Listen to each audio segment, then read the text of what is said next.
Hello students, welcome to this rapid revision video of biochemistry. So here all the high yielding topics are provided in a short period of time for you to revise the topics. But many students ask me that if you have less time, then can you do rapid revision? Then I always say, of course, yes. If you have less time, rather than skipping the subject, at least do these high yield topics. Okay, so let's get started. I have divided the whole rapid revision into subtopics. So we will be obviously starting from which topic? Yeah, concepts. Okay, so let's get started. So in biochemistry, one thing is very important, that what is fed state, fasting state and starvation state. So fed state is within 2 hours of food intake. It is that our body is in fed state, right? Then fasting state, when somebody has not taken food since last 12 to 18 hours, means the body is in fasting state. And what is starvation? Starvation is prolonged fasting, right? Approximately 1 to 3 days is the time duration. Somebody has not taken food since last 1 to 3 days, right? So now tell me, what is anabolism and what is catabolism? Anabolism means we are synthesizing, okay? Body is synthesizing some macromolecules, okay? Anabolism means synthesis. So in fed state, body is in anabolism. In fed state, body is in anabolism. And catabolism means breakdown. In fasting state, body is in catabolism, right? Now we will be doing 4 formulas which are created by me to help you solve so many questions. So I have given them my name, SMILE formula 1 to 4. So let's get started with first formula, SMILE formula 1. This formula is going to tell you that which pathway is anabolic and which pathway is catabolic. Okay, so first we will do anabolic pathways or enzymes. First is glycogenesis, which is synthesis of glycogen. So obviously it is anabolic. Then HMP is synthesizing NADPH and ribose 5-phosphate. So it is anabolic. Then any kind of fat synthesis will be anabolic, like fatty acid synthesis, cholesterol synthesis, triglyceride synthesis. Then one enzyme, lipoprotein lipase, is anabolic. I will explain about this on next slide. Then let's do catabolic pathways or enzymes. First is glycolysis, breakdown of glucose. Link reaction, the enzyme pyruvate dehydrogenase complex, which converts 3-carbon pyruvate to 2-carbon acetyl CoA. So a 3-carbon compound is getting broken down to 2-carbon compound. So it is catabolic, right? Then glycogen breakdown, glycogenolysis. Then fats breakdown, fatty acid breakdown, that is beta oxidation of fatty acid. Then gluconeogenesis, which is synthesis of glucose from non-carbohydrate sources. So the word says synthesis, but I am saying it is catabolic pathway because something in the body is getting broken down to make glucose, right? Okay, next is ketone body synthesis. Again, synthesis written, but I am saying it is catabolic because ketone bodies are breakdown products of fats. So in the body, fats are getting broken down, right? Then ketone body breakdown or utilization is obviously catabolic. Then one enzyme, hormone sensitive lipase, that is catabolic. Okay, so learn this list of anabolic and catabolic pathways because this is going to help you a lot in question solving, right? So let's now look at these 2 lipases, lipoprotein lipase and hormone sensitive lipase. Both are lipases, both are lipid breaking enzymes. Then why are these two put in different categories? One is anabolic, other is catabolic.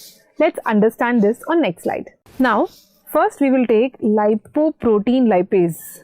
Lipoprotein lipase.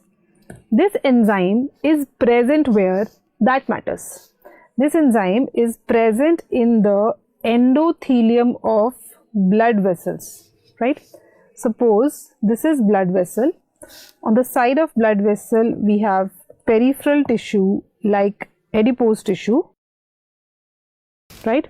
Now here in the endothelium of blood vessels, here we have this enzyme, that is lipoprotein lipase. Okay, this enzyme is lipoprotein lipase. Now in the blood vessels, chylomicron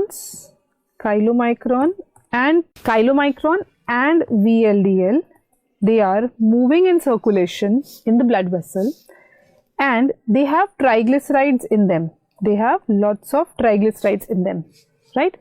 Now this enzyme, lipase enzyme, will break down this lipid triglyceride. Triglyceride is a lipid which will be broken by this lipase enzyme into 3 fatty acid and glycerol. Okay, triglyceride is 3 fatty acid and glycerol. They are broken down by enzyme lipoprotein lipase. Now these two are smaller molecules. They can cross the endothelium and they can reach the peripheral tissues. Okay, so fatty acid and glycerol will reach peripheral tissues and they rejoin to make triglyceride again.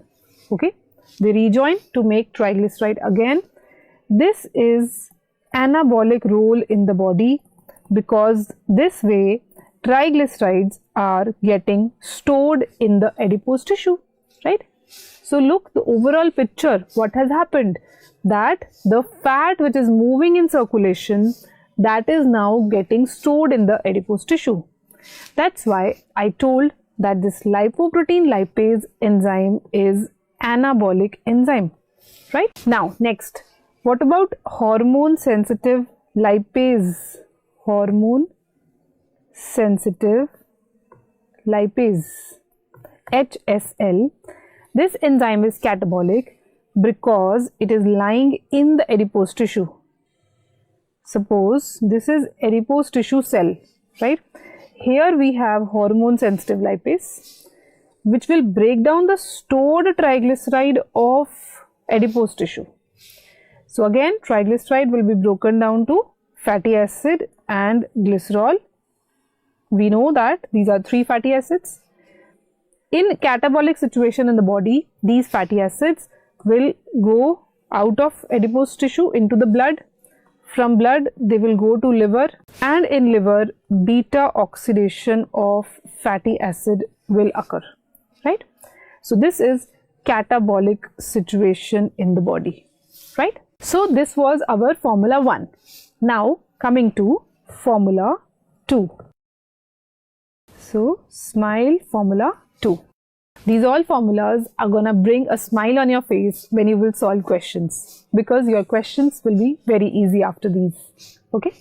So what is this number 2 formula? This number 2 formula is going to tell you about hormones relationship with the pathways. Okay. So we have 2 main hormones, insulin, which is released in fed state, right? And insulin is anabolic hormone. Okay, right? Then another one main hormone which is opposite to insulin is glucagon. Glucagon is active in fasting or starvation state, and therefore it is catabolic hormone. Okay, now what is the formula? The formula is that insulin activates all anabolic pathways and glucagon activates all catabolic pathways. But one exception we have to learn. Okay, so let me complete this. Insulin activates all anabolic pathways or enzymes, but it also activates 2 catabolic pathways. 2 catabolic pathways. One is glycolysis, other is link reaction. Okay, link reaction. So we will write exact opposite of this for glucagon, that glucagon activates all catabolic pathways except glycolysis and link reaction. Except glycolysis and link reaction, because glycolysis and link reaction, they are activated by insulin, right? Now, this was our formula 2. Before moving on to formula 3, you have to understand this slide. So, look here. I have written blood glucose in the center here, and on right side one hormone is written, that is insulin, which decreases blood glucose, right? Then on left side there are few hormones written, they all increase blood glucose. These are, first is G for glucagon, right? Then growth hormone, glucocorticoids. All these three starting from G, so easy to remember, right? Glucagon, growth hormone, glucocorticoids. Then catecholamines, epinephrine and norepinephrine, and then thyroid hormone. All these increase blood glucose, and insulin is the only hormone which decreases blood glucose, right? Now, now we have to do something about this second messenger, cyclic AMP, okay? Now, insulin hormone decreases cyclic AMP, and glucagon hormone increases cyclic AMP, in short, okay? Now, how is this cyclic AMP formed? The cyclic AMP is synthesized from ATP, by enzyme adenyl cyclase, okay? Adenyl cyclase is the enzyme which is making cyclic AMP, and then cyclic AMP is broken down to 5-AMP by another enzyme, that is phosphodiesterase, okay? Now, how insulin decreases cyclic AMP? Because insulin activates phosphodiesterase, and phosphodiesterase will decrease cyclic AMP by converting or destroying cyclic AMP into 5-AMP, right? On the other hand, all these hormones, they activate adenyl cyclase, so they are synthesizing cyclic AMP from ATP. So all these hormones, they increases cyclic AMP, and our main is glucagon, okay? And cyclic AMP causes phosphorylation. So in short, I can say that glucagon causes phosphorylation because glucagon increases cyclic AMP, and because insulin decreases cyclic AMP, so insulin will cause dephosphorylation. Right? Now coming to our next formula, SMILE formula 3. Formula 3.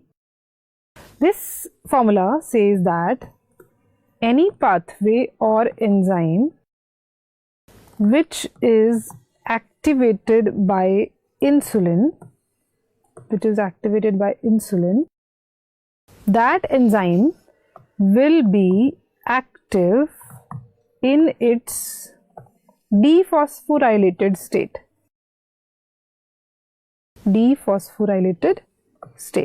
Okay, I repeat, any enzyme which is activated by insulin, that will be active in its dephosphorylated state. Okay, so opposite for glucagon, any enzyme which is activated by glucagon, that will be active in its phosphorylated state, right? So opposite also you can tell that pathway or enzyme which is activated by insulin will be inactive in its phosphorylated state, right? So this way you can solve many questions on phosphorylation and dephosphorylation. Now coming to the last formula, SMILE formula 4. Formula 4 is gonna tell you that which pathway occurs in which compartment of the cell, right? So you already know which is anabolic, which is catabolic, okay? So anabolic pathways occur in cytoplasm, right? Catabolic pathways occur in mitochondria, okay? When a cell has to make something, cell will use cytoplasm. When a cell has to break down something, cell will use mitochondria, okay? But we have two exceptions here. Two exceptions. One is glycolysis. Other is glycogenolysis. Tell me, these pathways are anabolic or catabolic? these pathways are catabolic, but they are occurring in cytoplasm, right? So this is an exception. Okay. Then there are three pathways which occur both in mitochondria and cytoplasm. They are urea cycle, heme synthesis, and gluconeogenesis. Okay, these three are very complex pathways, so they are using both the compartments, mitochondria as well as cytoplasm of the cell. And one more point, that all these pathways start from mitochondria. So first enzyme of these three will be lying where? In mitochondria, right? So we are done with the formulas, and now next let's do some more concepts here. So I'll ask you a question. Question number 1. What are the sources of blood glucose? And a second question, what is the preferred or main fuel for body? So be careful. These are two different questions. Okay. So first is sources of blood glucose. The question is asking about glucose. So first source is food, right? Blood glucose is coming from the food which we are taking. When we are not eating food, then in between two meals, it is coming from liver glycogen, right? But liver glycogen can only supply glucose for 12 to 18 hours, right? If somebody is not eating after 18 hours also, then what is the source of blood glucose? Most students will tend to answer fats here, but no, fats is not the answer here. Here you will tell the pathway gluconeogenesis. Gluconeogenesis pathway is gonna be the source of blood glucose. Okay. Then coming to the second question, what is the preferred or main fuel for body? So this is first preferred for any cell of the body is mainly carbohydrates. Once carbohydrates are finished or less carbohydrates are present, then body will shift to fats, right? When fats are also finished, then body will shift to proteins or amino acids, right? So first is carbohydrates, then fats. So note here that fats is the answer. In the second number question, fats can be the answer, but in first number question, fats is never the answer. Okay. So this is a general concept that fats can never be converted to carbs. Fats can never be converted to carbohydrates. This is a general point. Two exceptions to this statement. One is glycerol.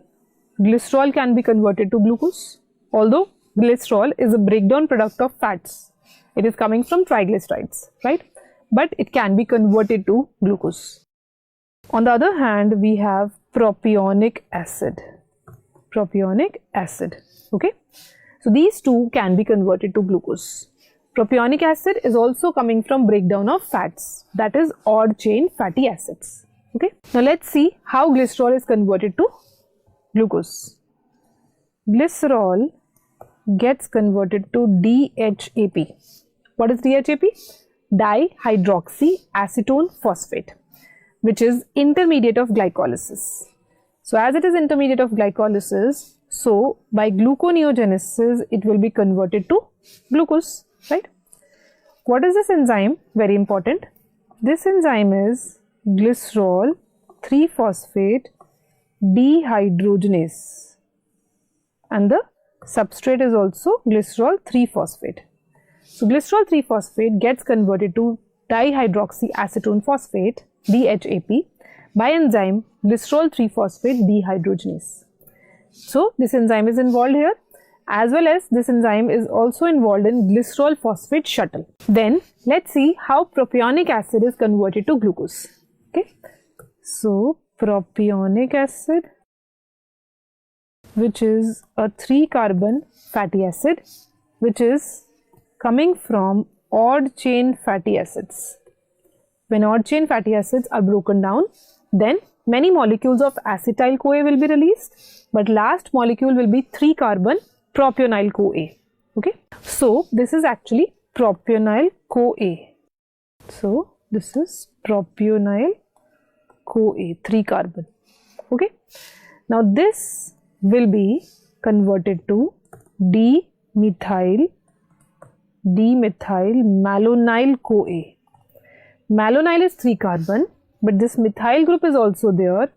So 3 plus 1, this is 4-carbon. This is 4-carbon molecule.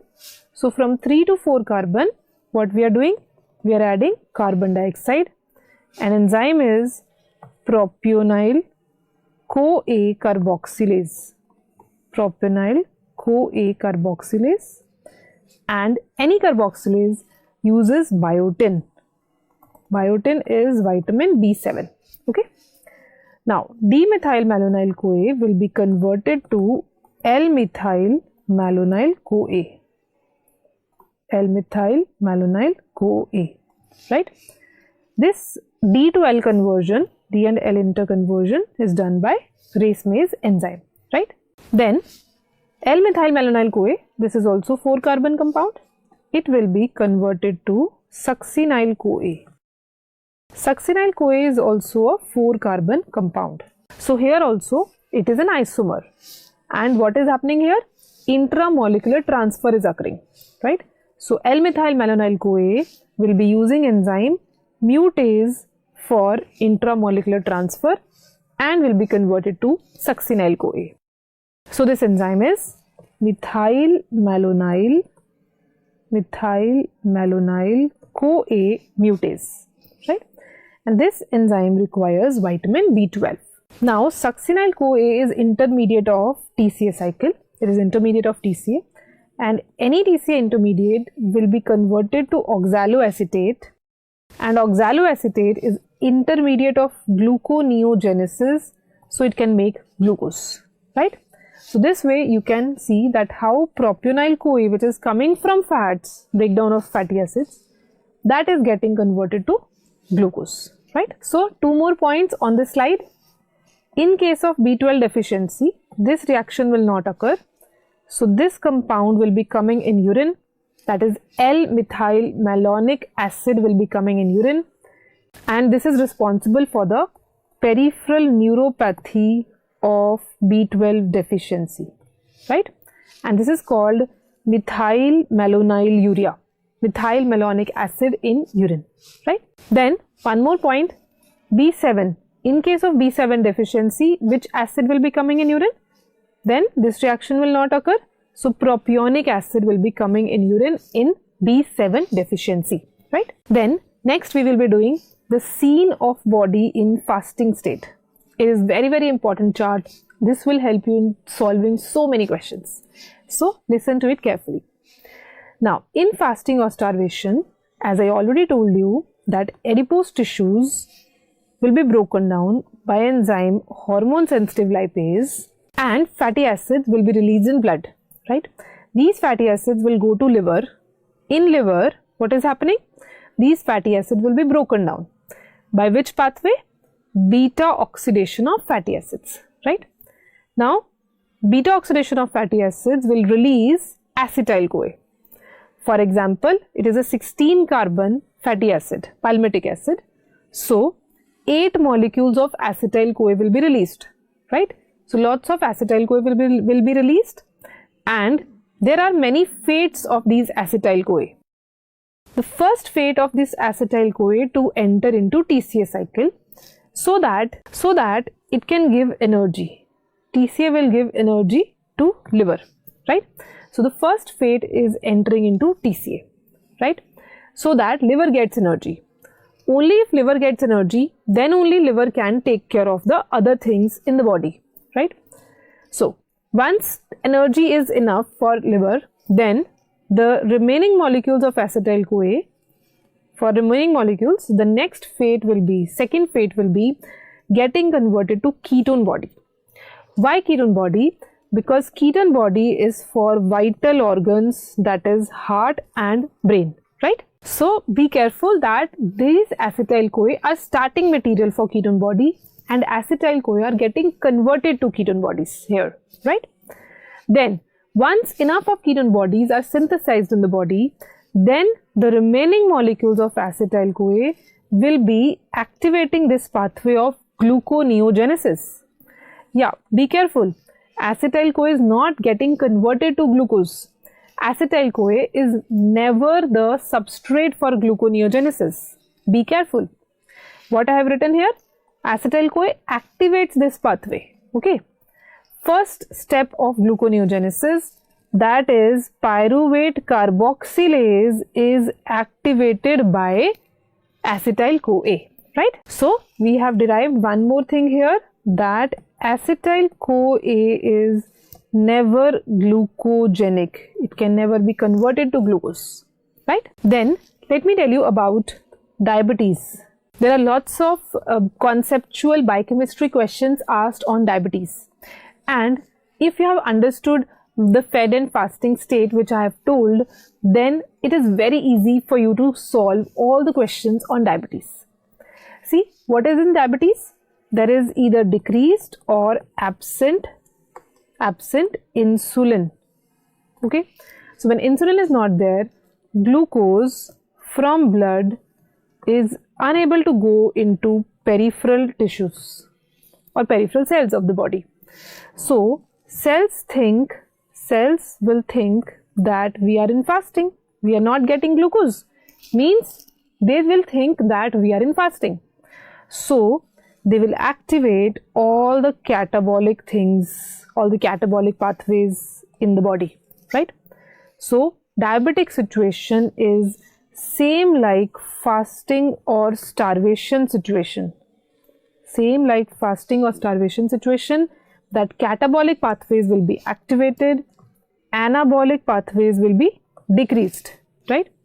For example, which catabolic pathways? Hormone sensitive lipase enzyme will be activated. Lipoprotein lipase enzyme will be inactive, right? Then there will be breakdown of lipids, lipolysis, breakdown of fats, beta oxidation of fatty acid. Then there will be gluconeogenesis pathway, and there will be ketone body synthesis, right? We know that in diabetes, ketosis occurs, right? So all this is very easy to understand because diabetic situation is same like fasting or starvation.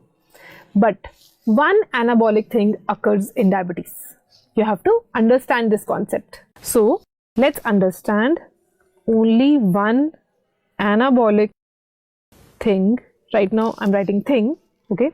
Only one anabolic thing in diabetes, and that too occurs in a chronic diabetic patient. See what will happen here. Due to lots of lipolysis, lots of fats breakdown from adipose tissue, there will be excess acetyl-CoA reaching liver. Excess acetyl-CoA in liver. So there is a limit that how much will go into TCA cycle, how much will go into ketone body synthesis or into gluconeogenesis activation, right? So still there will be lot of acetyl-CoA left in liver. Due to this excess acetyl-CoA, what will happen?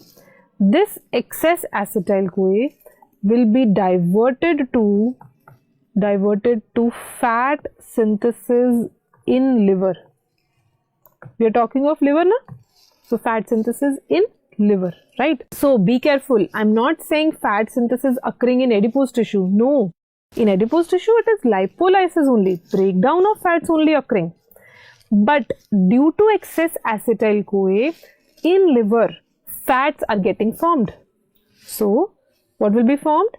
Fatty acids, triglycerides, VLDL, cholesterol, all these will be formed. So there will be increase in triglyceride in the chronic diabetic patients, increase VLDL levels, increase cholesterol levels, right? So this is synthesis, one anabolic thing occurring in diabetic patient, right? Then next, let's learn this table. This is also gonna solve so many questions for you. What is this? This is that which fuel is used in which situation by which organ in the body. Okay. So we have three columns: fed state, fasting state, and starvation state. If we first see the basic concept, then obviously in fed state, carbohydrate will be the preferred fuel. In fasting state, fats will be preferred, and then some few things complicated in starvation, or we can say mainly amino acids and protein breakdown will start in starvation. Okay. Now, first column, fed state, you can see at most of the places glucose is written. That is, carbohydrates are used, right, for most of the organs. But one exception here, that is heart. Heart uses fatty acids even in fed state. This you have to learn. Okay. I repeat, heart uses fatty acid even in fed state, but fetal heart uses glucose, right? As soon as birth occurs, it will be fatty acid. So if a question is asked that a 5-day-old baby, what is the fuel for heart in fed state, then you will say it is fatty acid. Okay, because in fetus it will be glucose. Once the child is born, then it will be fatty acid. And in heart failure also fuel is glucose. Okay, remember these 2 points. Then coming to second column of fasting, here generally fatty acids is the fuel, but we have 2 exceptions. One exception is brain. Brain uses glucose even in fasting state, right? Brain is still on glucose. Why? Because fatty acids cannot cross blood-brain barrier, right? And then RBC is on glucose because RBCs don't have mitochondria, so they can't do beta oxidation of fatty acid because that's a catabolic pathway which occurs in mitochondria, right? Then coming to the third column, that is starvation. So first 2 are vital organs, brain and heart, they are using ketone bodies here, right? Why brain and heart are not using glucose here? Because glucose is very less in starvation, and it is very important that vital organs get energy. So they are getting energy from ketone bodies, right? Then next is liver. For liver, it is amino acids, right? Then muscles. Muscles can use fatty acids also. They can use ketone bodies also. They can use amino acids also, right? Then next is adipose tissue. Because adipose tissue has fats, so they will be using fatty acids, right? Then RBC. RBC is still on glucose because no mitochondria. So ketone bodies also cannot be metabolized in RBCs. And note here that RBC is using glucose in fed state also, fasting state also, and starvation state also, right? Then coming to diet, the basic concepts of diet. So you know that in our diet we take 60 to 70% carbs, then 15 to 20% fats, and remaining is proteins. Okay, so what is the main portion, which is the main macromolecule we are taking? That is carbs, carbohydrates. What happens to these carbohydrates? Carbohydrates which we take in diet are mainly for energy, but these days we have sedentary lifestyle, so whatever carbohydrates we are taking through three meals in a day is 50% of it is used for energy, right? What will happen to remaining 50%? It will be stored. Remaining 50% stored in body. Out of this 50, 10% is stored in the form of glycogen, okay, which will be used in between meals, right? And remaining 40%, what happens to this remaining 40%? It gets converted to fats in the body. I told you that fats cannot be converted to carbohydrates, but excess carbohydrates in body will always be converted to fats, right? And this fat, because it is formed in the body, so it is called endogenous fat. Endogenous fat is synthesized in liver in the form of VLDL. It will circulate in the body. But the fat which we have taken in the diet, that fat is exogenous fat. It is exogenous fat that is circulated in body in the form of chylomicrons. Okay, right? So excess carbohydrates are always converted to fats. So when many people do dieting for weight loss, what they do, that they will stop taking fats. A layman knows that stop fat and you will not be fatty. So they'll stop taking fat, but when they're hungry, they are taking excess carbohydrates. So when they're taking excess carbohydrates, then weight loss will not happen. So their weight will actually be increasing because excess carbohydrates will be making endogenous fats in the body. They're just not taking exogenous fat. So in this person, VLDL will be increased. Okay. And for weight loss, there is one very good Atkins diet. Atkins diet. Once question was asked in AIMS that what is Atkins diet? Atkins diet is low calorie, low carbohydrate diet. So we have to follow low calorie concept obviously, but also the diet should be low in carbohydrates. Only then weight loss will happen, right? Then many people take honey and juices during dieting and they are unable to reduce their weight. Why? Because honey or table sugar or juices, fruits, they have fructose, right? And fructose is most lipogenic sugar. Most lipogenic sugar means it will be very quickly converted to fats in body. So taking high amount of fructose will lead to increased weight, right? Then there is a concept of thermogenic effect. Thermogenic effect of food or thermic effect of food or SDA, that is specific dynamic action. Specific dynamic action. What is this? This is amount of energy required to digest the food, absorb the food from the intestine, then transport the food in the blood, and then metabolize the food in the cells. Energy will be used for all these things in the body. So the amount of energy required will be thermic effect of food. This is maximum for proteins, then for carbohydrates, and then for fats. So when we'll take more of proteins in the diet, digestion of proteins or metabolism of protein is itself going to use so much energy that we will not be having weight gain through this food, right? So for weight loss, many people are using high protein diet. Okay, and fats have minimum thermic effect of food.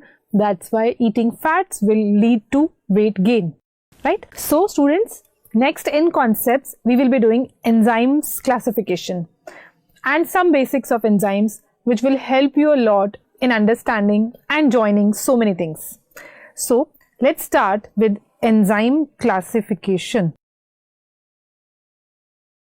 We all know that there are 6 categories from 1 to 6. There are 6 categories of enzymes and the mnemonic is OTLIL, that is OTHLIL, right? This first is O. O stands for oxidoreductase. Oxidoreductases, that is enzymes which are carrying oxidation reduction reactions, right? Then T stands for transferases, enzymes which transfer group from one molecule to another. Whenever transferases work, molecular formula will be changed because some group will be added or removed, right? Then hydrolase, they use water to break the bond. That's why the name hydrolase, okay? Then number 4th is also L, number 6th is also L. Number 4th L is lyase. Number 6th L is ligase. So this number 6th, ligase, this enzyme use ATP to make the bond. It will use ATP to make the bond, right? And this lyase, number 4, lyase category, they can either break a bond or make a bond, but they do not use water or ATP, right? Then number 5th is isomerase. They convert isomers into each other, and whenever isomerase work, molecular formula will not be changed because one isomer will be converted to another, right? Then what is oxidation? If I add oxygen in a compound, that will be oxidation. If I add hydrogen in a compound, that will be reduction. Or if I add electron in a compound, that will also be reduction. So in biochemistry, consider hydrogen or electron one and the same thing. Hydrogen, electron, or if reducing equivalent written. Okay, so this is hydrogen atom, okay. Hydrogen atom is equivalent to electron or it is reduction, right? And if hydrogen ion written, that is proton. So I repeat, hydrogen atom is electron, hydrogen ion is proton. Then we will do enzymes. Dehydrogenase, very, very important and frequently used enzyme in biochemistry cycles. So what do you understand by the name written? Dehydrogenase means removal of hydrogen. Removal of hydrogen means oxidation. So let's say compound A is there as a substrate. So by this enzyme, A gets oxidized, right? Now this hydrogen is removed and somebody will come to take this hydrogen. That somebody can be either NAD, mostly it is NAD, but also sometimes it can be FAD or it can be NADP. So either NAD or FAD or NADP will come to take this hydrogen and they will be respectively converted to NADH, FADH2, NADPH. Okay. Now NADH will go into ETC to give 2.5 ATPs. FADH2 will go into ETC to give 1.5 ATP. Okay. So in catabolic pathways, NAD and FAD are involved and they help in the release of ATP or energy. But what about this NADPH? This NADPH does not give any ATP. It is involved in anabolic pathways. It is doing reductive biosynthesis. Okay. So this NADPH is very, very important. Many questions are asked. So let's again take it on next slide. NADPH. And there are two things asked frequently about this. That this NADPH is synthesized from which pathway and it is used in which pathway. So it is synthesized from HMP, which is the major pathway. Okay. Also we have two minor pathways. One is malic enzyme. Other is cytoplasmic isocitrate dehydrogenase enzyme. This enzyme, isocitrate dehydrogenase, is in TCA cycle, which is in mitochondria. That is different enzyme. Now I have written here cytoplasmic isocitrate dehydrogenase, IDH. Okay, this is in cytoplasm. Okay, and let me tell you, all the sources of NADPH, they all lie in cytoplasm. Okay. Now, it is used in which pathway? It is used in reductive bio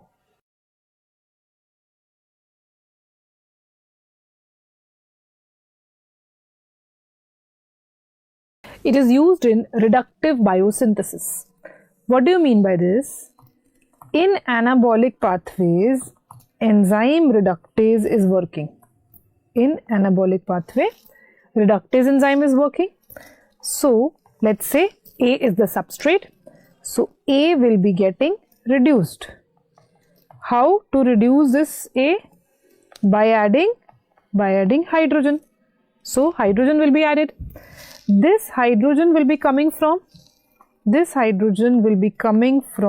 NADPH. Okay. So, NADPH is used for reductase enzyme in anabolic pathway for synthesis. That's why it is used in reductive biosynthesis. So, what is the EC number of dehydrogenase enzyme? EC number means enzyme category. It belongs to which category? It belongs to category number 1, EC number 1, that is oxidoreductase category, because here oxidation is happening, right? Then reductase enzyme EC number is also 1 because it is doing reduction, right? Then kinase transfer phosphate. It transfer phosphate, so it belongs to EC number 2. Then phosphorylase also transfer phosphate. So here also EC number is 2, that is transferase category. But what is the difference between kinase and phosphorylase? Kinase transfer organic phosphate, that is in the form of ADP or ATP. Okay. But phosphorylase transfers inorganic phosphate, that is PI. When we write PI, it means inorganic phosphate. Okay. Then there is one more enzyme, that is phosphatase. Phosphatase helps in the removal of phosphate.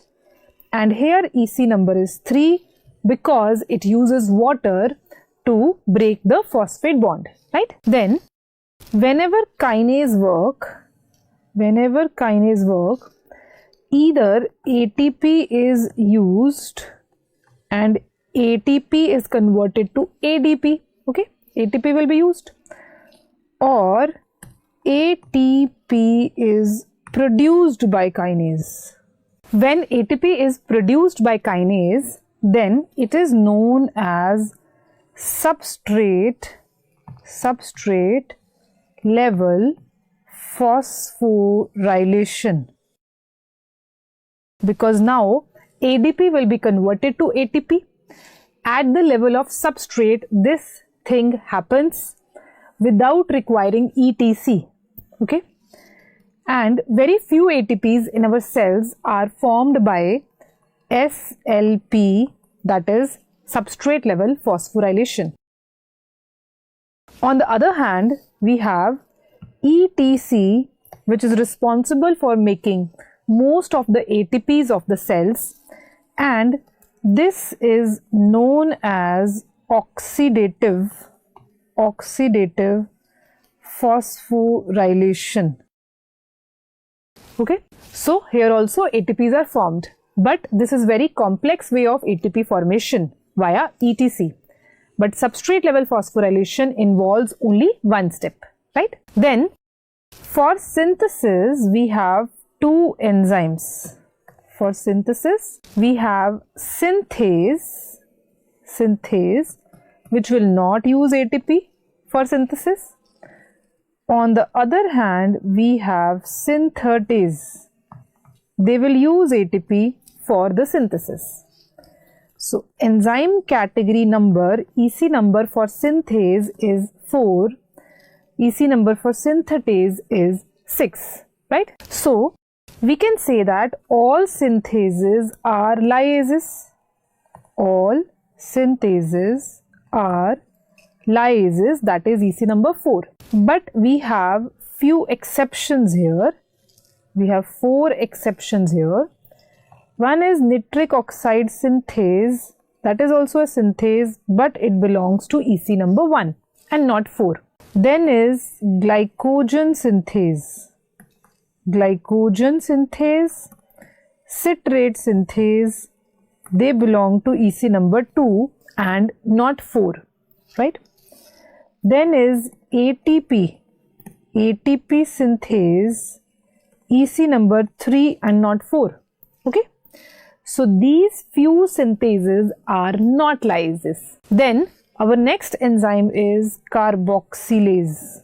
Carboxylase means carbon dioxide is added, and any carboxylase uses A, B, C. It's a mnemonic. A for ATP.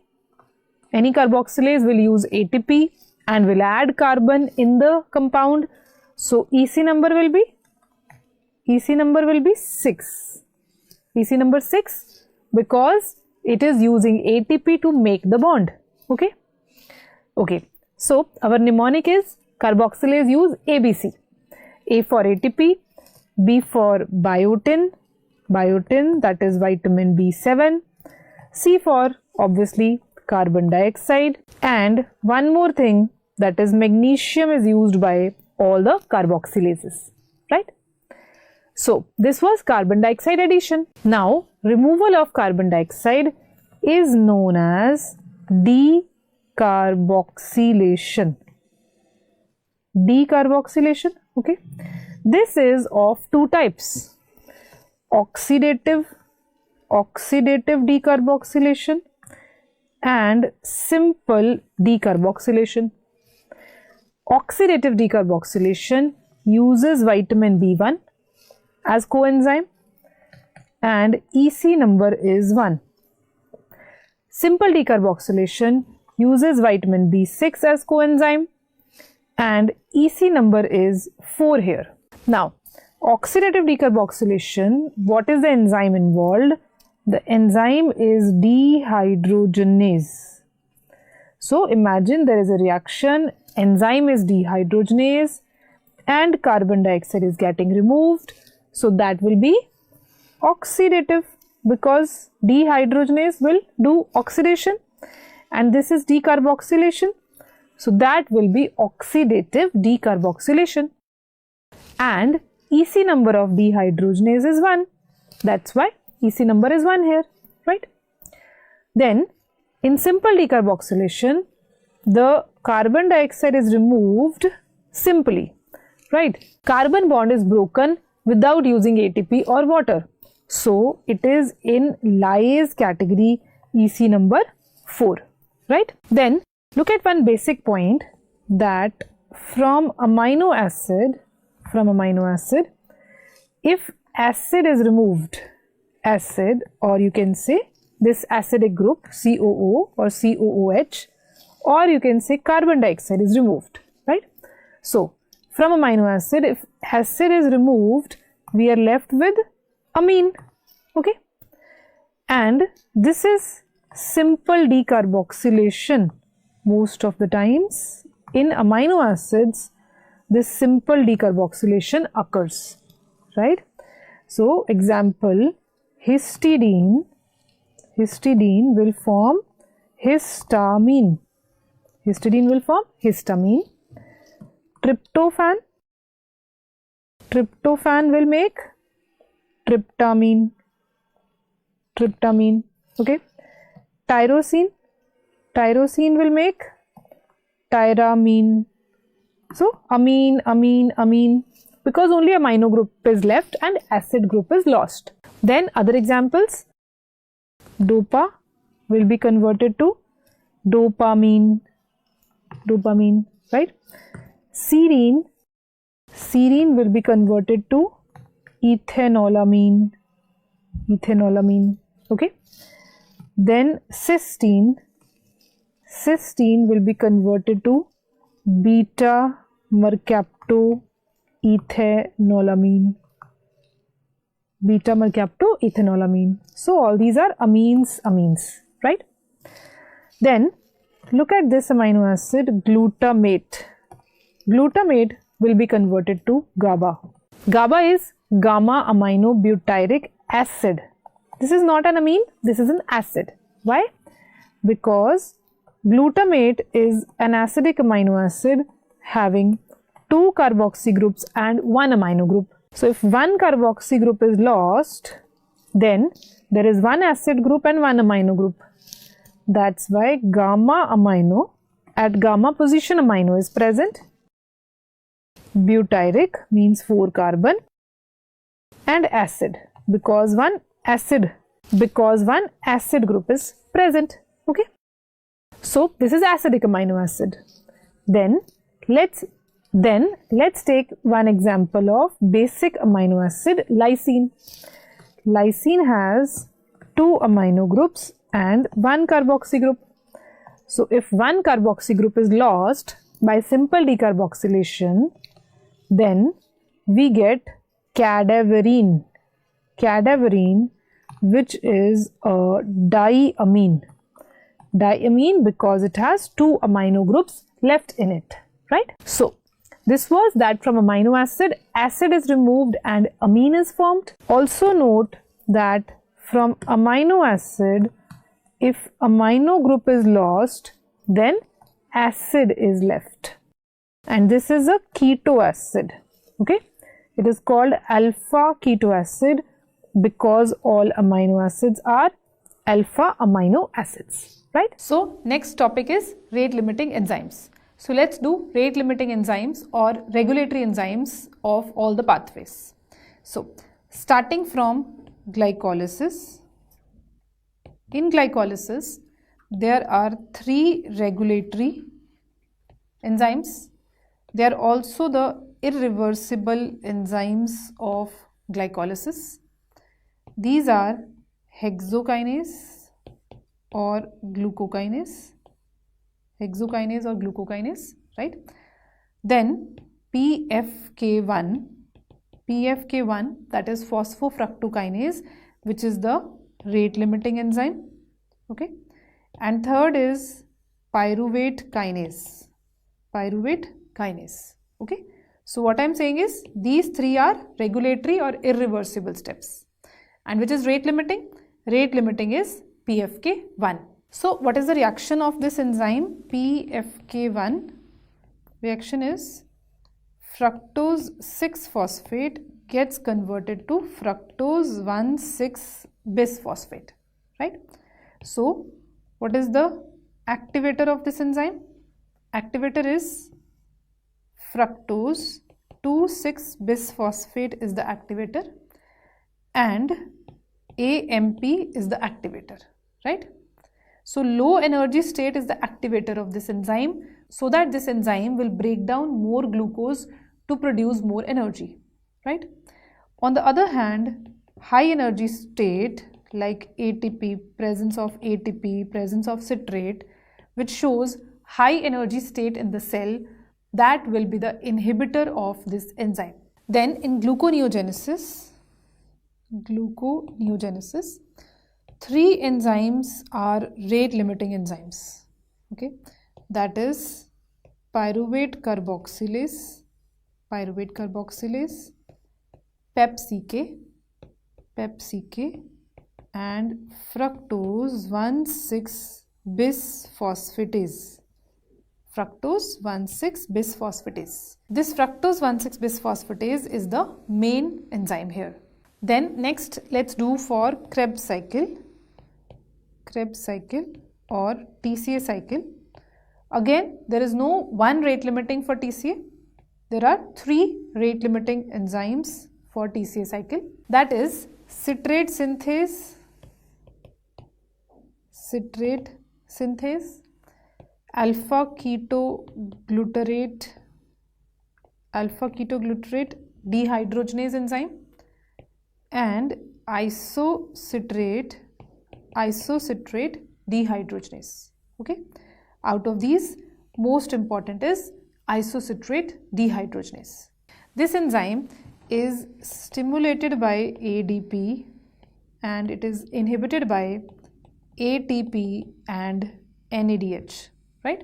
Again, this shows high energy state in the cell, so this will inhibit this main important rate limiting enzyme of TCA cycle, right? Okay, next let's do for glycogen synthesis, glycogenesis. For glycogenesis, the rate limiting enzyme is glycogen synthase. Its EC number is 2. This enzyme is stimulated by insulin and glucose 6-phosphate, and this enzyme is inhibited by glucagon and epinephrine, right? So this was glycogen synthesis, glycogenesis. Now let's do for glycogen breakdown, that is glycogenolysis, glycogen breakdown. The enzyme is glycogen phosphorylase. Its EC number is also 2. So both the rate limiting enzymes of glycogen metabolism are transferases, right? That is belonging to EC number 2. Okay. Now this enzyme, glycogen phosphorylase, is activated by cyclic AMP kinase, 5-AMP, glucagon, epinephrine, norepinephrine, calcium and calmodulin, right? All these are activators.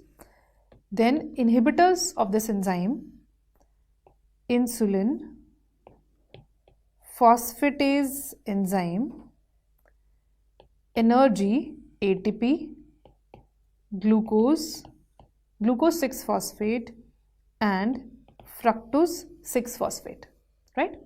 Then next is HMP. For HMP, the rate limiting enzyme is the first enzyme of the pathway, that is G6PD. G6PD is glucose 6-phosphate dehydrogenase, right? This enzyme is also first most common human enzyme deficiency, and this leads to hemolysis. And in G6PD deficiency, Heinz bodies are present. On the other hand, second most common human enzyme deficiency is pyruvate kinase deficiency, which is enzyme of glycolysis, and in this also there is hemolysis, but Heinz bodies are absent. Then next is purine synthesis pathway. In purine synthesis, de novo pathway, the rate limiting enzyme is PRPP glutamyl amidotransferase, right? PRPP glutamyl amidotransferase. This enzyme is inhibited by AMP, GMP and IMP. IMP is inosine monophosphate, right?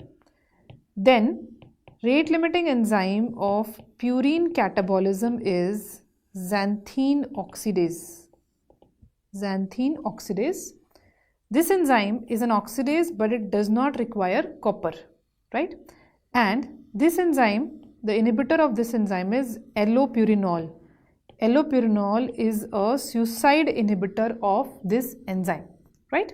Then next is pyrimidine synthesis. The rate limiting enzyme is CPS2. What is the full form? CPS, carbamoyl phosphate synthetase, carbamoyl phosphate synthetase, right? In eukaryotes, this is the rate limiting enzyme. In prokaryotes, the rate limiting enzyme of pyrimidine synthesis is ATC. ATC is aspartate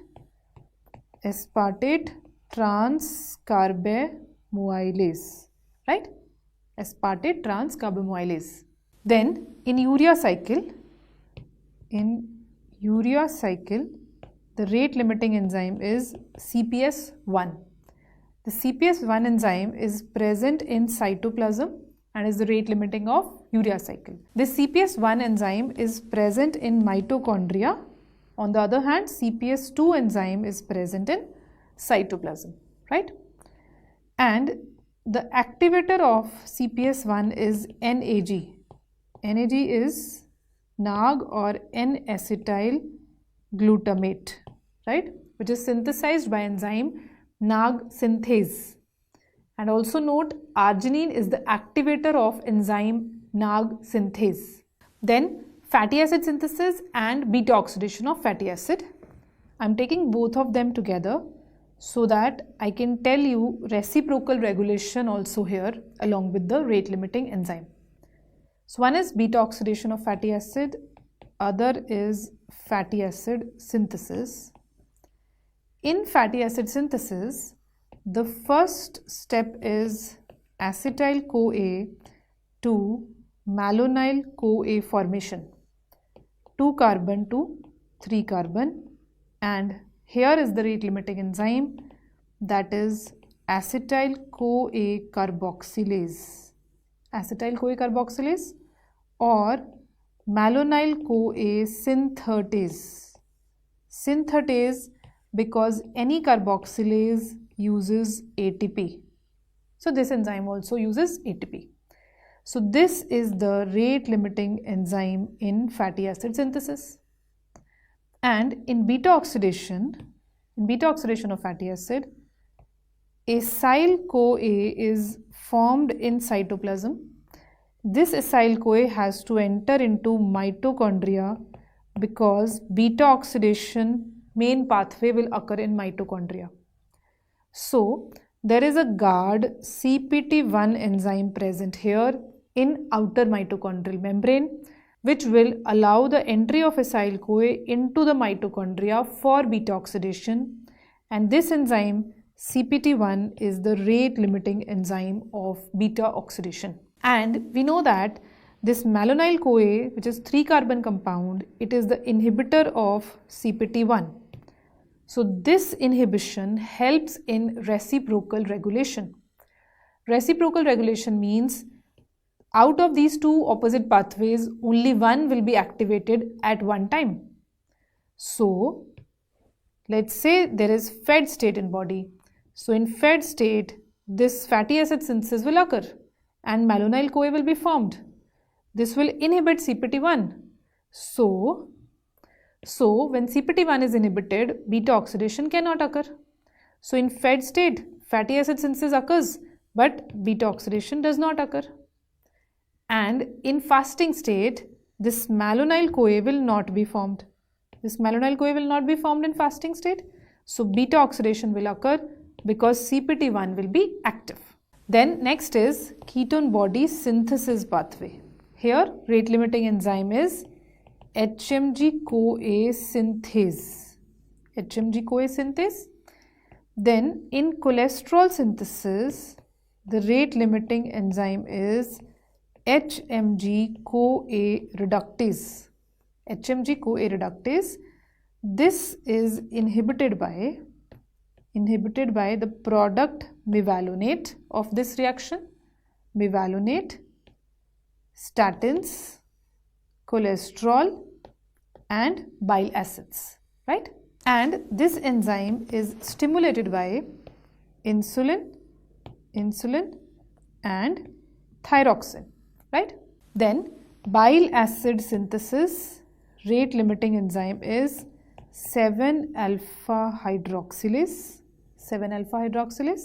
Then for catecholamine synthesis, The rate limiting enzyme is tyrosine hydroxylase. Then for vitamin D synthesis, the rate limiting enzyme is 1-alpha hydroxylase, which is present in kidneys. Then for niacin synthesis,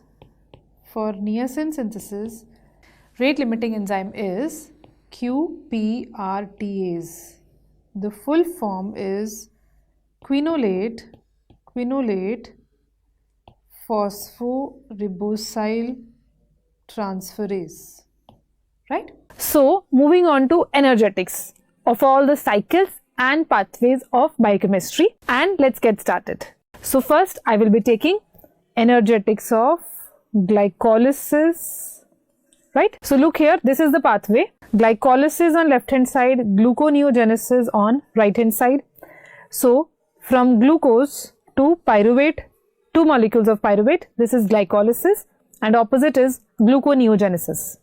So in case of glycolysis, hexokinase is using ATP, then phosphofructokinase is using ATP.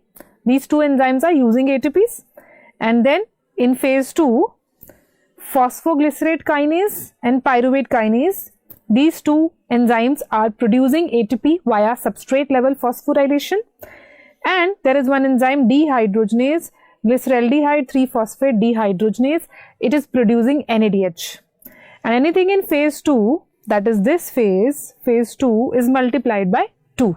Okay. So in glycolysis, when we say glucose to 2 pyruvate, then minus 2 ATPs, because 2 ATPs are used at hexokinase and phosphofructokinase, then plus 4 ATPs at substrate level phosphorylation of PG kinase and pyruvate kinase, and then 2 NADH are produced by glyceraldehyde 3-phosphate dehydrogenase. So 2 NADH will go into ETC to give 5 ATPs. So total is 5, this 5 plus 4 is 9, minus 2 is 7 ATPs in case of aerobic glycolysis. Okay, but in case of anaerobic glycolysis, pyruvate will be converted to lactate. In case of anaerobic, pyruvate converted to lactate. Enzyme is lactate dehydrogenase. There are total 10 steps from the conversion of glucose to pyruvate. Total 10 steps. So this is 11th number step of lactate dehydrogenase. And dehydrogenase means NAD converted to NADH. But learn this thing that lactate dehydrogenase is an opposite dehydrogenase. Here, opposite will happen. NADH will be converted to NAD. So this NADH which was formed earlier, that will be again converted back to NAD, and these 5 ATPs won't be obtained in anaerobic glycolysis. So energetics will be only 4 minus 2. Do not consider this 5. So remaining thing is 4 minus 2, 4 ATPs via substrate level phosphorylation, minus 2 ATPs used. So this is 2 ATPs in case of anaerobic glycolysis, right? And very important question is asked, what is the purpose of this extra step of anaerobic glycolysis? The purpose is regeneration of this NAD so that NAD is again used up in glycolysis. Otherwise, if NAD is finished, then glycolysis will stop. Okay. Then let's look at these two questions. Question number 1. In anaerobic glycolysis, end product is, what is obtained in the end? Is it 2 ATP? Is it 2 ATP plus 2 NAD? Is it 2 ATP plus 2 NADH? So what is the answer? It is 2 ATP plus 2 NAD. Okay, NAD is obtained in the end. We saw that. Then question number 2. In anaerobic glycolysis, there is gain of 2 ATP because NAD is used also and produced also. So there is no net gain of NAD, right? So be careful, read the question properly and then answer. Then for glycolysis, questions are asked for RBC. That suppose RBC is in fed state or fasting state, or aerobic state or anaerobic state, how many ATPs are obtained in glycolysis in RBC? So these questions are asked. You have to remember that there is no mitochondria in RBC. So ETC gives 5 ATPs via glycolysis. So ETC gives 5 ATPs in glycolysis. That will never be obtained in RBC. So energetics in RBC will be 4 minus 2, that is 2 ATP, right? Whether it is aerobic state or anaerobic state, because RBC is always in aerobic state, they are carrying oxygen for whole body, right? Then RL shunt, Rappaport-Lubering shunt or cycle, it occurs only in RBCs. What happens here is that this PG kinase step does not occur. You know that glucose, after so many steps, forms 1,3-bis-phosphoglycerate, 1,3-BPG, and then ATP formation substrate level phosphorylation step of PG kinase occurs, where 2 ATPs are obtained because it is in phase 2. Okay, in phase 2, everything is multiplied by 2. Then we get 3-phosphoglycerate, and then glycolysis continues, formation of pyruvate occurs. Okay, but in Rappaport-Lubering shunt, this substrate level phosphorylation step is not occurring. Instead, another shunt route is followed. What is happening? 1,3-BPG gets converted to 2,3-BPG, 2,3-bis-phosphoglycerate, and this 2,3-BPG will again be converted to 3-phosphoglycerate, and glycolysis continues, and end product will be same, that is pyruvate. Okay, just one difference in the pathway occurs, right? Instead of ATP, 2,3-BPG is formed. So energetics of RL shunt will be what? In RBC, 2 ATPs are obtained. Now minus 2 in RL shunt. So this is 0. 0 ATP obtained via RL shunt. So purpose of RL shunt is not to provide ATP, instead to provide this important compound 2,3-BPG, because it helps in release of oxygen from hemoglobin A, right? So what happens in RBC? In RBC, 90% of the glucose will enter into normal glycolysis to give 2 ATP per glucose, right? But approximately 10% of glucose will enter into RL shunt, where no ATP will be coming from this glucose. Instead, 2,3-BPG will be formed, right? So summarizing about RBC, if no RL shunt occurs, in RBC, then 2 ATPs are obtained. Okay. If one triose enters RL shunt in phase 2, if only one triose enters RL shunt, okay, phase 2 starts with 2 trioses usually, okay, but if only one triose enters RL shunt, then 1 ATP will be obtained. But if both triose enters RL shunt, then 0 ATP will be obtained, right? So this was whole about glycolysis and RBC. Now coming to TCA cycle. In TCA cycle, what is the energetics? We know that the enzyme isocitrate dehydrogenase, alpha ketoglutarate dehydrogenase and malate dehydrogenase, they all are producing NADH, right? Then succinate dehydrogenase is producing 1-FADH2. Then substrate level phosphorylation step of TCA is succinate thiokinase, which is producing 1 ATP. Okay, so it is 3 NADH, 1 FADH2 and 1 ATP via substrate level phosphorylation. 3 NADH means 7.5, 1 FADH2 means 1.5.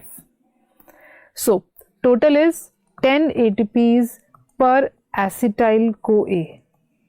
From one acetyl-CoA entering TCA cycle, we get 10 ATPs. So energetics of complete breakdown of glucose. Energetics from complete breakdown of glucose.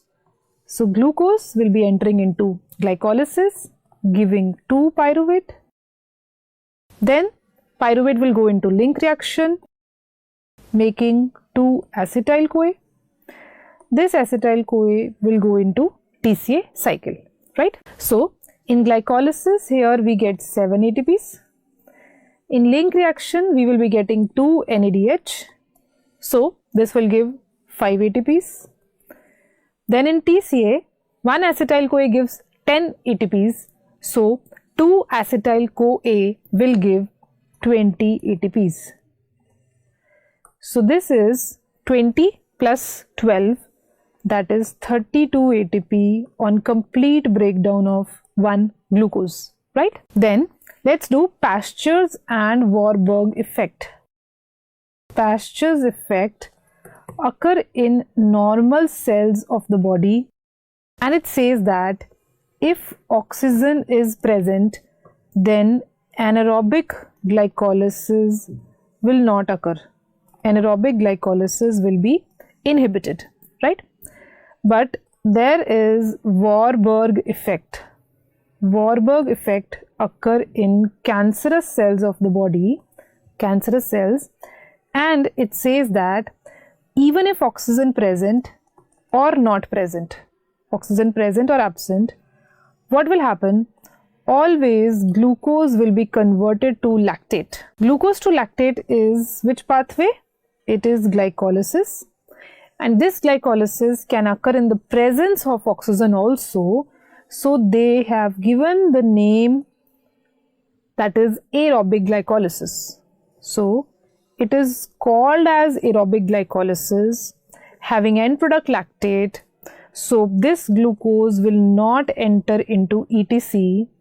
So in cancerous cells, it is aerobic glycolysis with no oxidative phosphorylation, means no ETC, right? And here each glucose will give 2 ATPs because lactate is the end product, right? Then let's do energetics of ETC. In ETC, when NADH enters, then 3 complexes are used, complex 1, 3 and 4. Complex 1 gives 4 protons, right? There is movement of protons in ETC from matrix into intermembrane space, okay? So complex 1 moves 4 protons, complex 3 also moves 4 protons, and complex 4 moves 2 protons. So total is 10 protons from each NADH. 10 protons are responsible for giving 2.5 ATPs, right? So the question is asked that how many ATPs are coming from complex 1. So how to calculate? If 10 protons are giving 2.5 ATPs, then 4 protons are responsible for how many? Yes, 1 ATP. So complex 1 is responsible for 1 ATP. Complex 3 is also responsible for 1 ATP. Complex 4 is responsible for 0.5, or you can say half ATP. Okay. Now, if FADH2 enters ETC, then complex 2, complex 3 and complex 4 are involved. Complex 2 is not responsible for moving any protons, and we already know for complex 3 it is 4 protons, complex 4 2 protons, okay. So this is equal to 1 ATP and this is equal to 0.5 ATP. So total how many ATPs coming from FADH2? 1.5 ATPs, okay.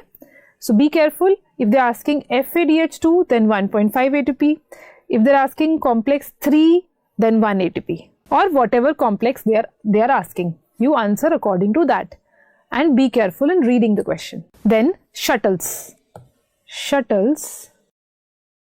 that is NADH shuttles, they move NADH from cytoplasm to mitochondria so that in mitochondria NADH can take part in ETC, okay.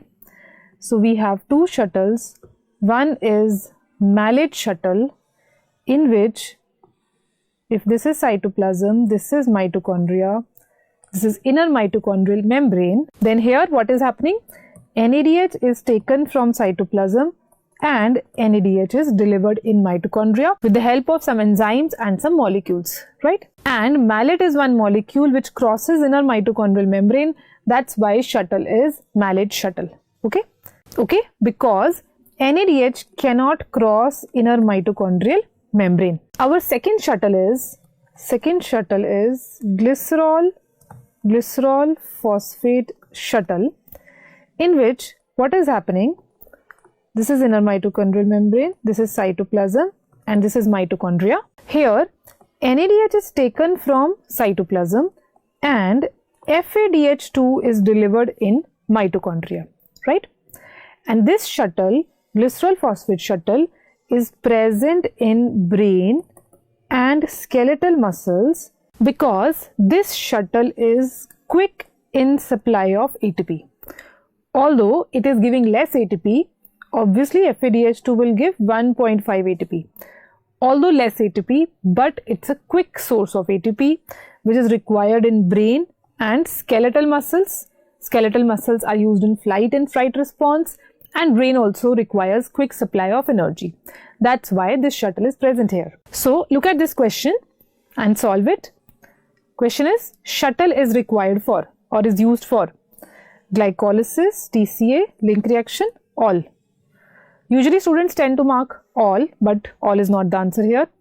Answer is glycolysis because shuttles transport NADH from cytoplasm to mitochondria.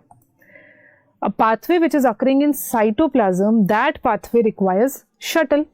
So glycolysis occurring in cytoplasm requires shuttle to transport its NADH from cytoplasm to mitochondria.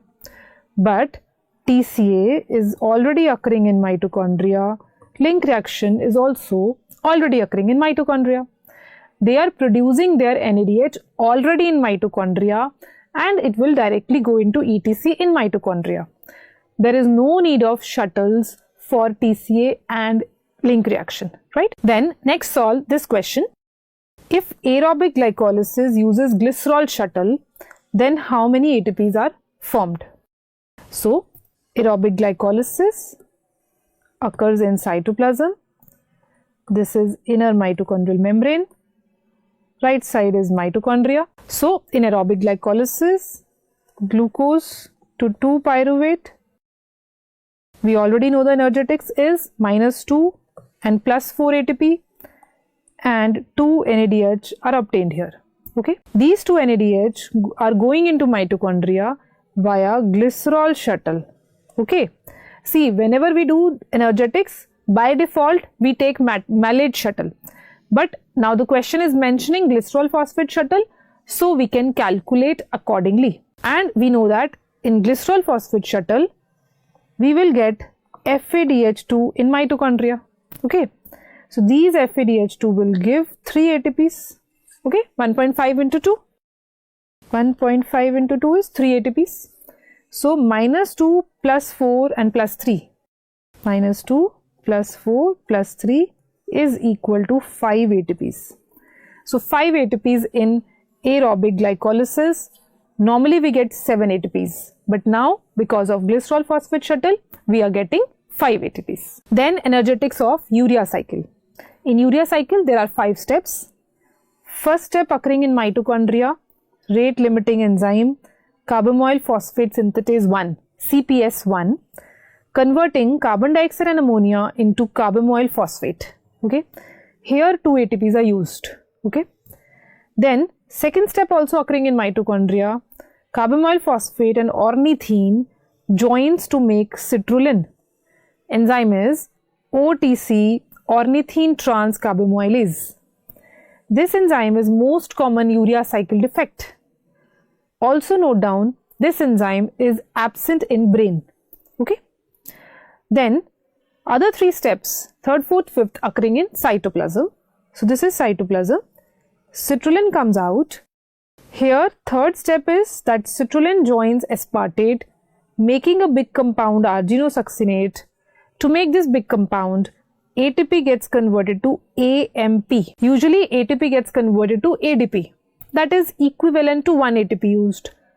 But whenever ATP gets converted to AMP, then this is equivalent to 2 ATP used. Okay? Enzyme is arginosuccinate synthetase. ASS, arginosuccinate synthetase. Right? Then arginosuccinate lies here. Fumarate is released and arginine is formed. Okay? This arginosuccinate is broken down by lyase enzyme. Then arginine is taken by last and fifth enzyme, that is arginase, and it is broken down into urea and ornithine. Ornithine again goes into mitochondria to continue the cycle. On the other hand, urea is formed, which is released out from body in urine. Note down that this arginase enzyme, last enzyme, is absent in kidneys. So the last product of urea cycle in kidneys is arginine, and urea is not formed in kidney cells, right? Or we can also say that the source of arginine in body is kidneys, right? So what is the energetics of urea? Urea formation is using 2 ATPs at number 1 step and 2 ATPs at number 3 steps. At number 3 step, right here. So this is total 4 ATP.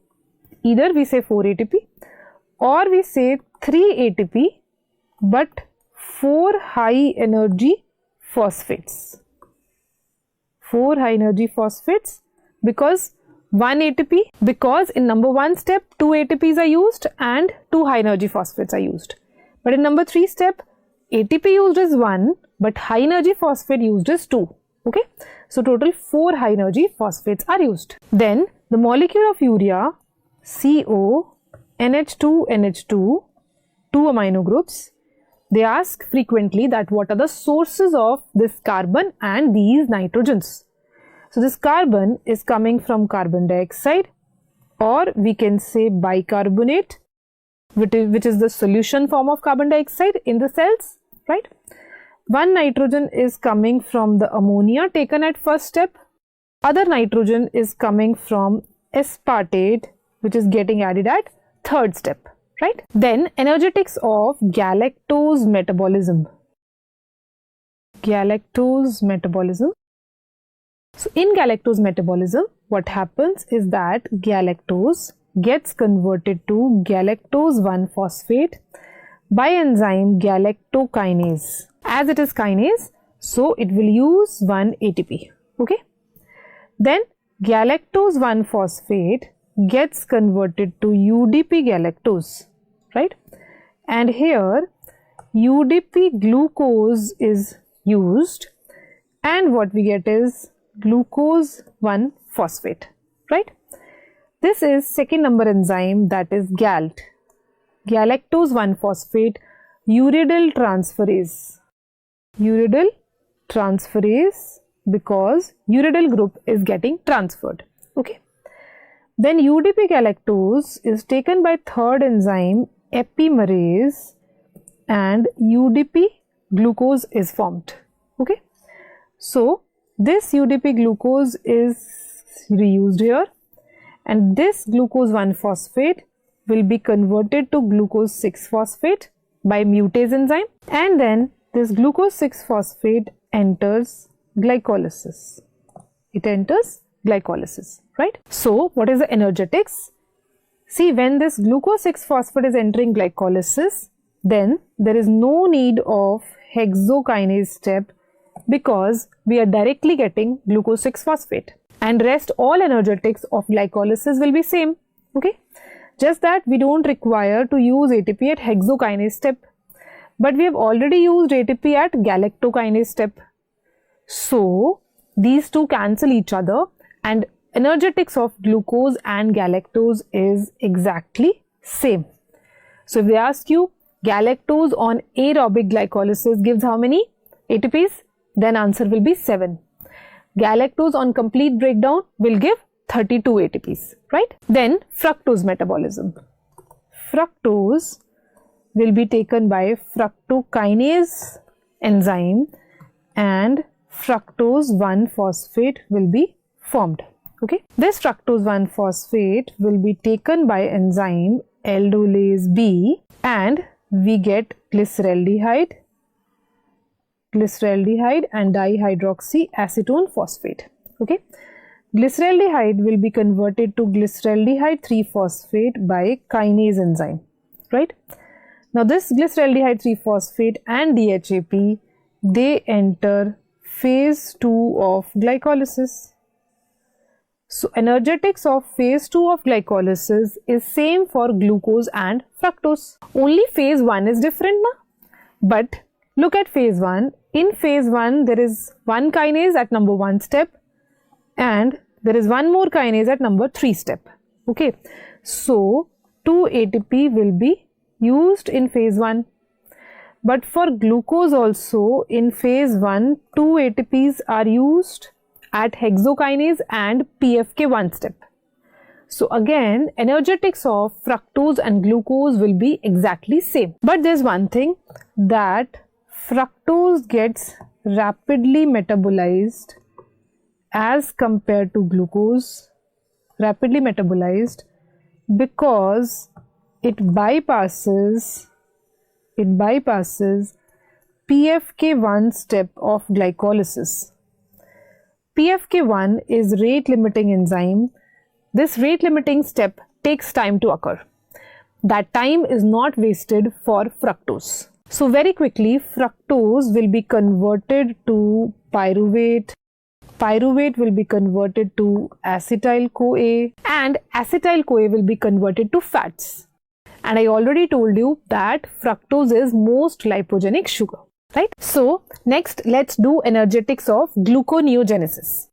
I already told you gluconeogenesis is opposite kind of pathway to glycolysis, but 4 enzymes are different.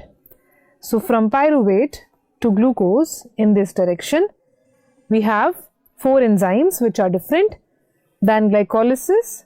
These are pyruvate carboxylase, which is first one, then PepCK, phosphoenol pyruvate carboxykinase, then fructose 1,6-bisphosphatase, and then glucose 6-phosphatase. Okay, so we know that 2 pyruvate will be converted to 1 glucose molecule. So carboxylase will use ATP. Okay, any carboxylase uses ATPs. PepCK, it's a kinase, it will use GTP. Okay, PepCK enzyme of gluconeogenesis uses GTP. This is very important, MCQ also. Then phosphoglycerate kinase, when it is used in glycolysis, it produces ATP. But when it is used in opposite direction in gluconeogenesis, it will use ATP. Okay, so everything will be multiplied by 2. 2 ATP here, 2 GTP here, 2 ATP here. So total is 4 ATP and 2 GTP, or you can say 6 high energy bonds, right? So when 2 pyruvate gets converted to glucose by gluconeogenesis, then 6 high energy bonds are used. It's a high energy consuming pathway, right? Then if 2 lactate converted to glucose, then 2 lactate will be converted to 2 pyruvate. No ATP used or produced here. So from lactate to glucose also 6 high energy phosphates are used, right? Then 2 alanine, which is most glucogenic amino acid.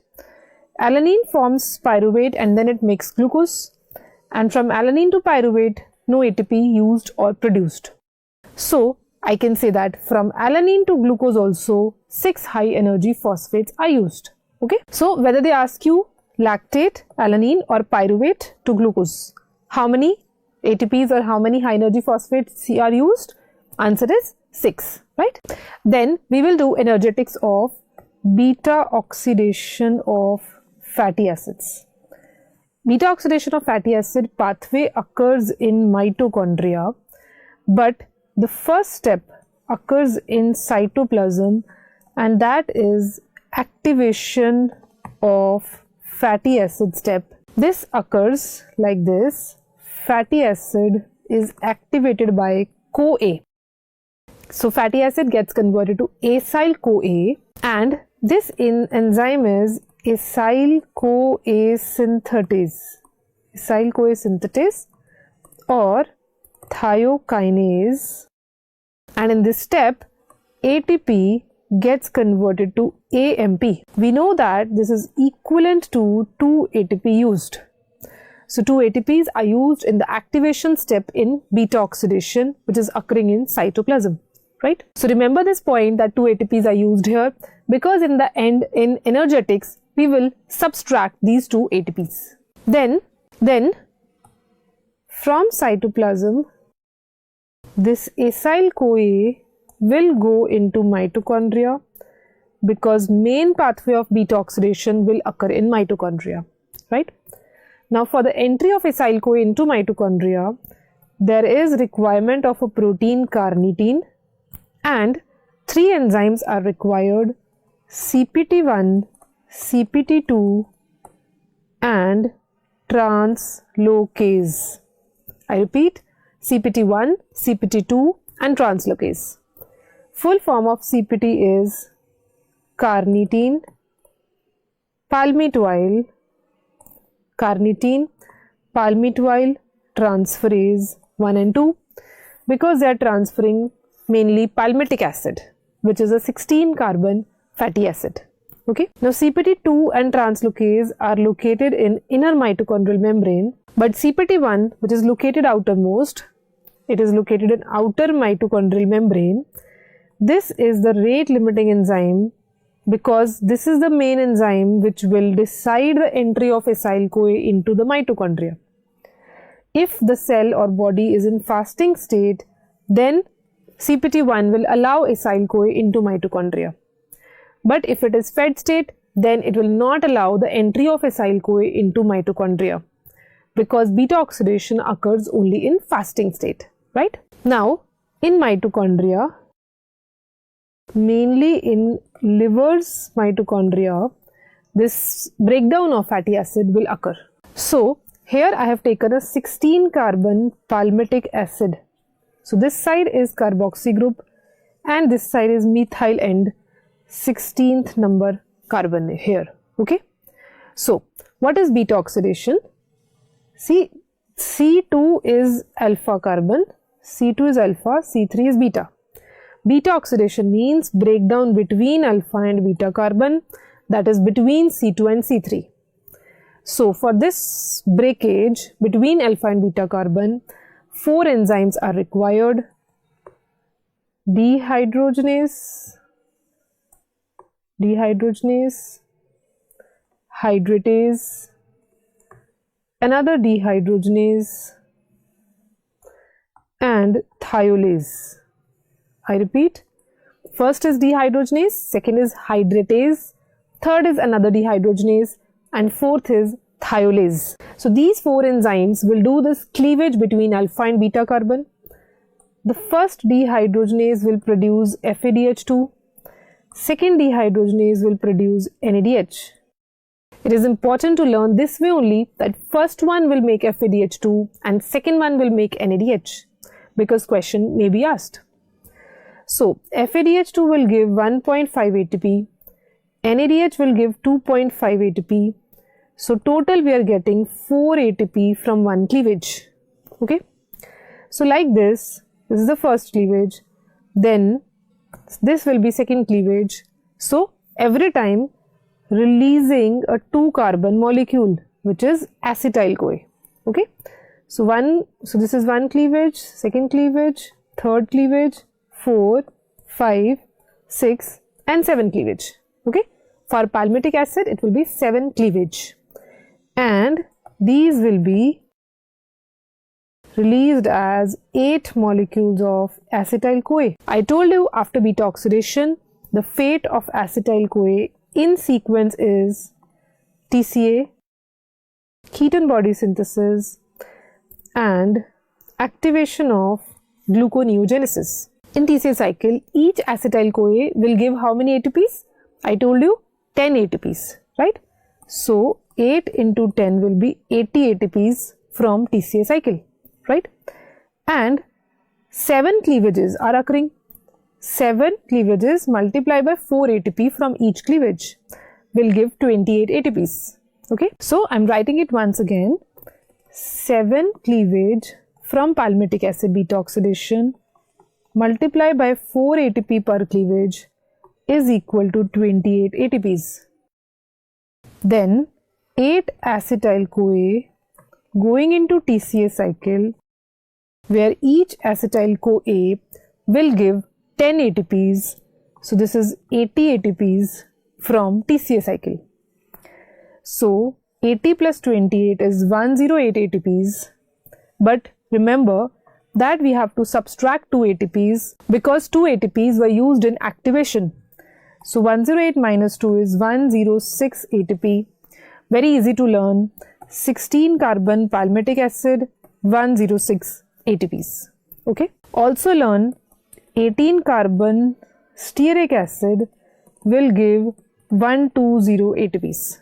Okay. Then solve this question.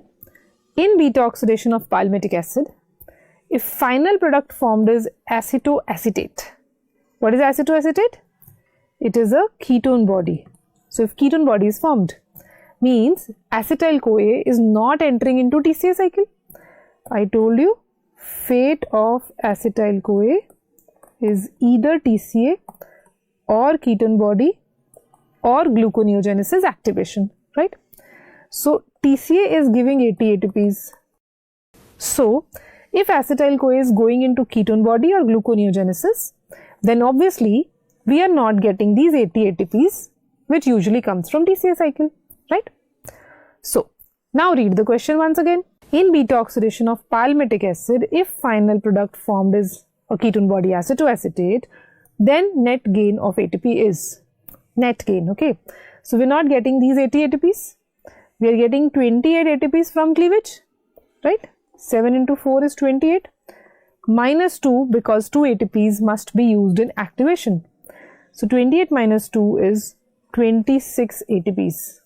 Okay, so answer is B here, right? Then look at this question. If muscle glycogen is used for anaerobic glycolysis, then how many ATPs are obtained or formed? Okay, so what is the main clue here is this, that end product of muscle glycogen is glucose 6-phosphate. Okay, what is the end product of liver glycogen?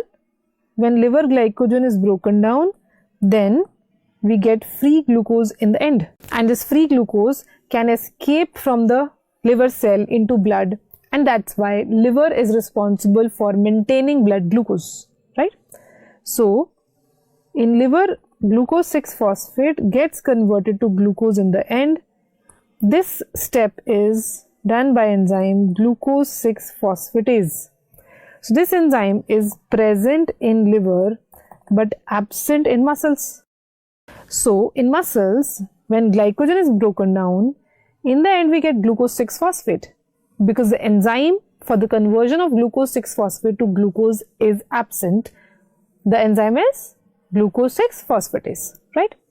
So this glucose 6-phosphate will enter into glycolysis in muscle cell to give energy, right? Now when glucose 6-phosphate is directly entering into glycolysis, then there is no need of hexokinase to phosphorylate glucose. Okay, so there is no need to use this ATP at hexokinase step, right? Now they are talking of anaerobic glycolysis. In anaerobic glycolysis, our energetics is 4 minus 2. Okay, what is this 4? Substrate level phosphorylation. What is this 2? 2 means one ATP used at hexokinase, other ATP used at phosphofructokinase 1. Okay, but now hexokinase is not used, so with this will be 4 minus 1. 4 minus 1 will be 3 ATP. So our answer to this question is 3 ATP. Then energetics from ketone body breakdown.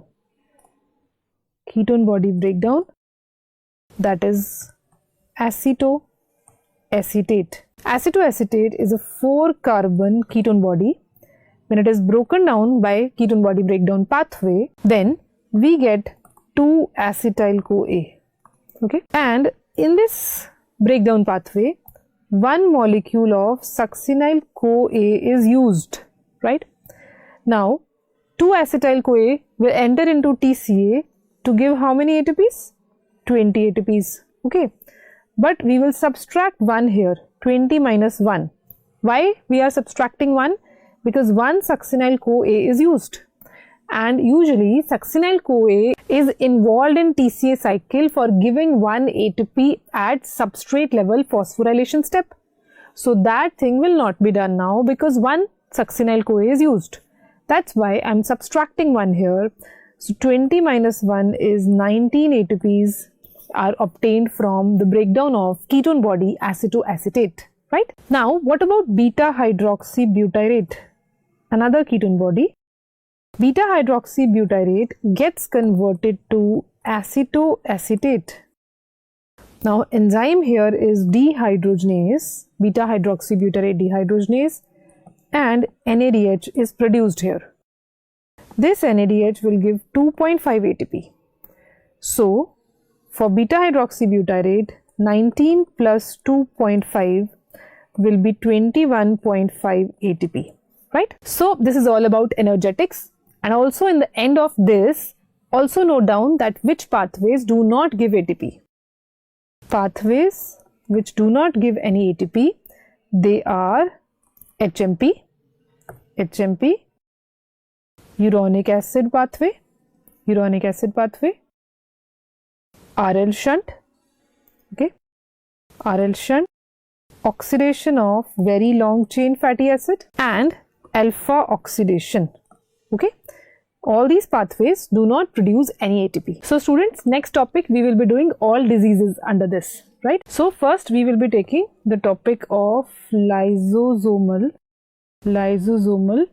storage diseases. Okay, there are many enzymes in lysosomes, right? Lysosomes, many enzymes are there in lysosomes. It is an organelle in the cell. Now the enzymes are hydrolases and they break many macromolecules. Okay, if some enzyme is absent or deficient, then that particular substrate will accumulate and will get stored in the lysosome. So therefore they are known as lysosomal storage diseases. Okay, so we have mucopolysaccharidosis, in short MPS. Okay, we will be taking them one by one, but first let's list them all. Second is eye cell disease. Then third is Pompey's disease, which is a glycogen storage disease also, and lysosomal storage disease also. That means glycogen is getting stored in lysosomes here. Okay, then fourth is sphingolipidosis. Then Wolman's disease, and cystinosis. Okay, let's take them one by one. And for the images of these clinical pictures, do watch snapshot video. Right? Now first is mucopolysaccharidosis, MPS. In this, mainly type 1 and 2 are important. Type 1 is Hurler disease, in which dermatan sulfate and heparin sulfate accumulate in blood and they come in urine, right? These patients have Rayleigh body inclusions. Usually these patients have inguinal hernia, right? Enzyme deficient is alpha L iduronidase. And few features which occur in all the mucopolysaccharidosis, like corneal clouding, skeletal abnormalities, hepatosplenomegaly, mental retardation, right? They all occur in Hurler syndrome or disease also, right? Now type 2 is Hunter disease. Type 2 Hunter disease is the only mucopolysaccharidosis which is X-linked recessive. So more males are affected in this disease, right? Enzyme deficient is iduronate sulfatase. Again, both dermatan sulfate and heparin sulfate accumulate. And one very important point, that there is no corneal clouding in Hunter disease This differentiates it from Hurler disease. Usually they say that Hunter is mild Hurler, but aggressive behavior, right? And the mnemonic is hunter word. Hunters are males which go into the jungle and they do hunting. So they should be having clear vision. That's why no corneal clouding in this case, right? Then next is eye cell disease or inclusion body disease, right? Here the enzyme deficient is N-acetyl glucosamine phosphotransferase. This enzyme is present in Golgi apparatus and it helps in making hydrolases know that they have to go to lysosomes. But when this enzyme is not working, then hydrolase will not reach lysosomes, so it is a lysosomal storage disease. And it is also a protein targeting disorder, that proteins are not reaching the target organ or organelle. Protein targeting disorder, right? Eye cell disease clinical features are same as mucopolysaccharidosis, just that they will be more severe here, right? So here in this disease, serum hydrolases are raised because hydrolases are not going towards lysosomes, so they are coming in blood, right? Then next is Pompey's disease, which is a glycogen storage disease. Here patients have hypotonia, hepatomegaly, cardiomegaly, right? Usually it occurs in children and the child dies within 2 years of age. The enzyme which is deficient in Pompey's disease is acid maltase, right? Then cystinosis.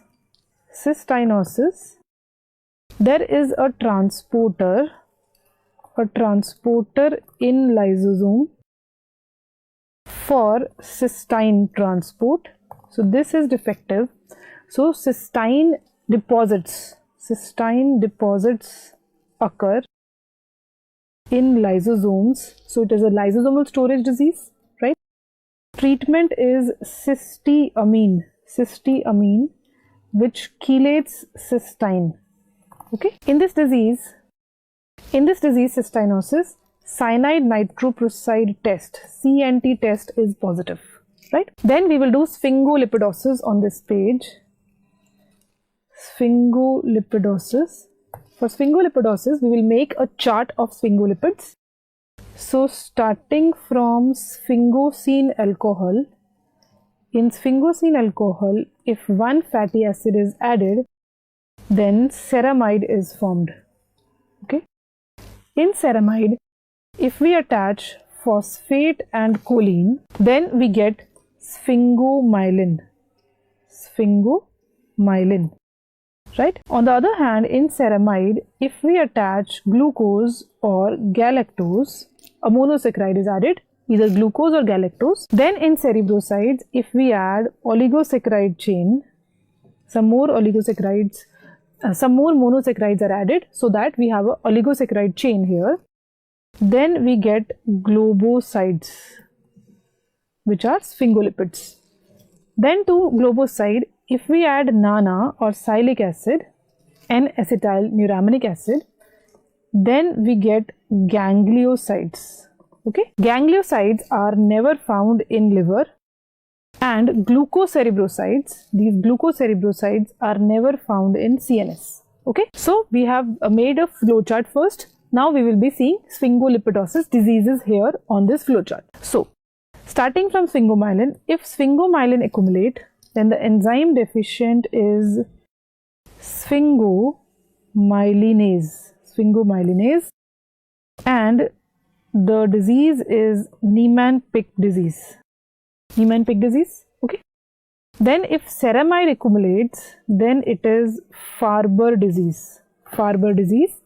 This disease resembles picture of rheumatoid arthritis.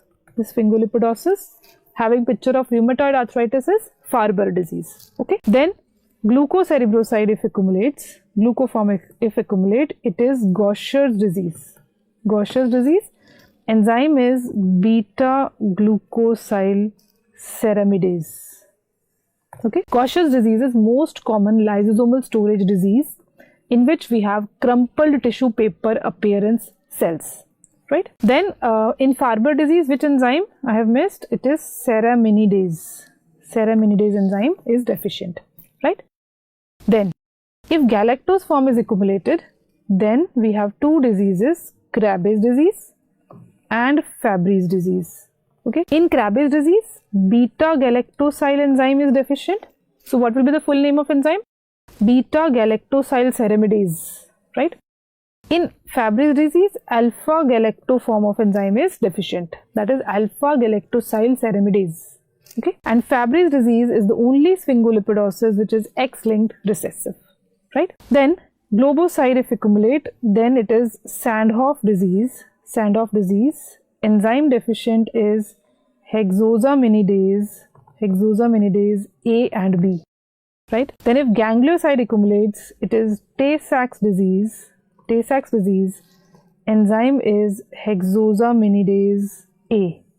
Hexosaminidase A, right? Then all sphingolipidosis have mental retardation, but in Gaucher's disease there will be no mental retardation because glucoform is never there in CNS, right? Then in Tay-Sachs disease, there will be no hepatosplenomegaly or no hepatomegaly, liver not affected, and other sphingolipidosis will be having hepatomegaly, right? Then all sphingolipidosis have cherry red spots except Fabry's and Gaucher's. Except Fabry's and Gaucher's, right? And also note down that Fabry's disease has angiokeratoma, right? Then next is Wolman's disease. Wolman's disease is also in the topic of lipids, but it is not a sphingolipidosis, but it is a lysosomal storage disease. Here triglyceride and cholesterol esters are raised, so it is also known as cholesterol ester storage disease, right? Here pathognomic feature is calcification of adrenals. Patients have hepatosplenomegaly, failure to thrive, green color vomiting and diarrhea, right? And the enzyme deficient here is acid lipase. Okay, acid lipase in Wolman's disease, acid maltase in Pompe's disease. Then we will be writing protein targeting disorders. Protein targeting disorders, that is, protein is synthesized normally, but protein is not reaching the target site. Okay, here we have eye cell disease, primary hyperoxaluria, then is Zellweger syndrome, then is familial hypercholesterolemia, and cystic fibrosis.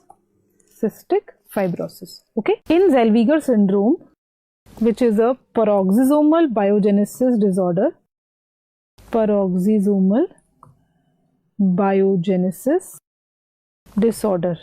It is most severe paroxysmal biogenesis disorder. The paroxysomes are affected. The paroxysomes are empty paroxysomes. They're also called ghost paroxysomes because no enzyme reaches the peroxisome. So all the pathway of peroxisome will be affected. That is, alpha oxidation of fatty acid and oxidation of very long chain fatty acids will be affected. So they will not be broken down. So very long chain fatty acid will be increased, and alpha oxidation is for branch chain fatty acids. So branch chain fatty acid will also not be oxidized. So they will also be increased. Example, phytanic acid. phytanic acid, right? Then you should know the 4 diseases of Garrod's tetrad. Garrod's tetrad. Tetrad means 4 diseases. Mnemonic is CAP. CAAP, CAP. Okay. C for cystinuria. C for cystinuria. 1A is L-captonuria. L-captonuria. Other A is albinism. And P stands for pentosuria or essential pentosuria, right? Then glycogen storage diseases. Type 1 is von Gog's disease, which is most common in children. Enzyme deficient is glucose 6-phosphatase. The substrate accumulated is glucose 6-phosphate, right? And this organ affected is only liver here, right? Now the clinical features of von Gog's disease are severe hypoglycemia, ketosis, massive hepatomegaly occurs here, no splenomegaly, massive hepatomegaly. Kidneys are also enlarged because glycogen is getting deposited in liver and kidney, right? Then lactic acidosis, hyperuricemia, and hyperlipidemia or hypertriglyceridemia. Okay.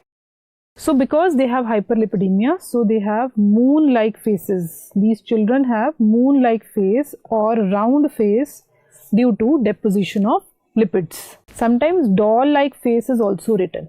Okay. Then is Pompey's, we have already done. Type 2, glycogen storage disease. Then type 3, Cory's disease. Third alphabet is C. So type 3 is C for Cory's. Cory is also known as limit dextrinosis because limit dextrins are increased in this disease. Then C, D. C for Cory's, D for debranching. Debranching enzyme is deficient. Then A for Anderson, type 4 is A for Anderson or a myelopectinosis, and B for branching enzyme. Okay. So C, D, A, B.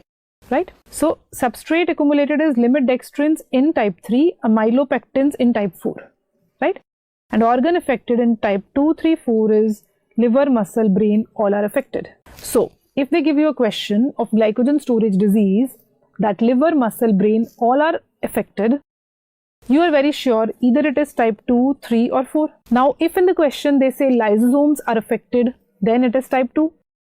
If they say limit dextrins, then type 3.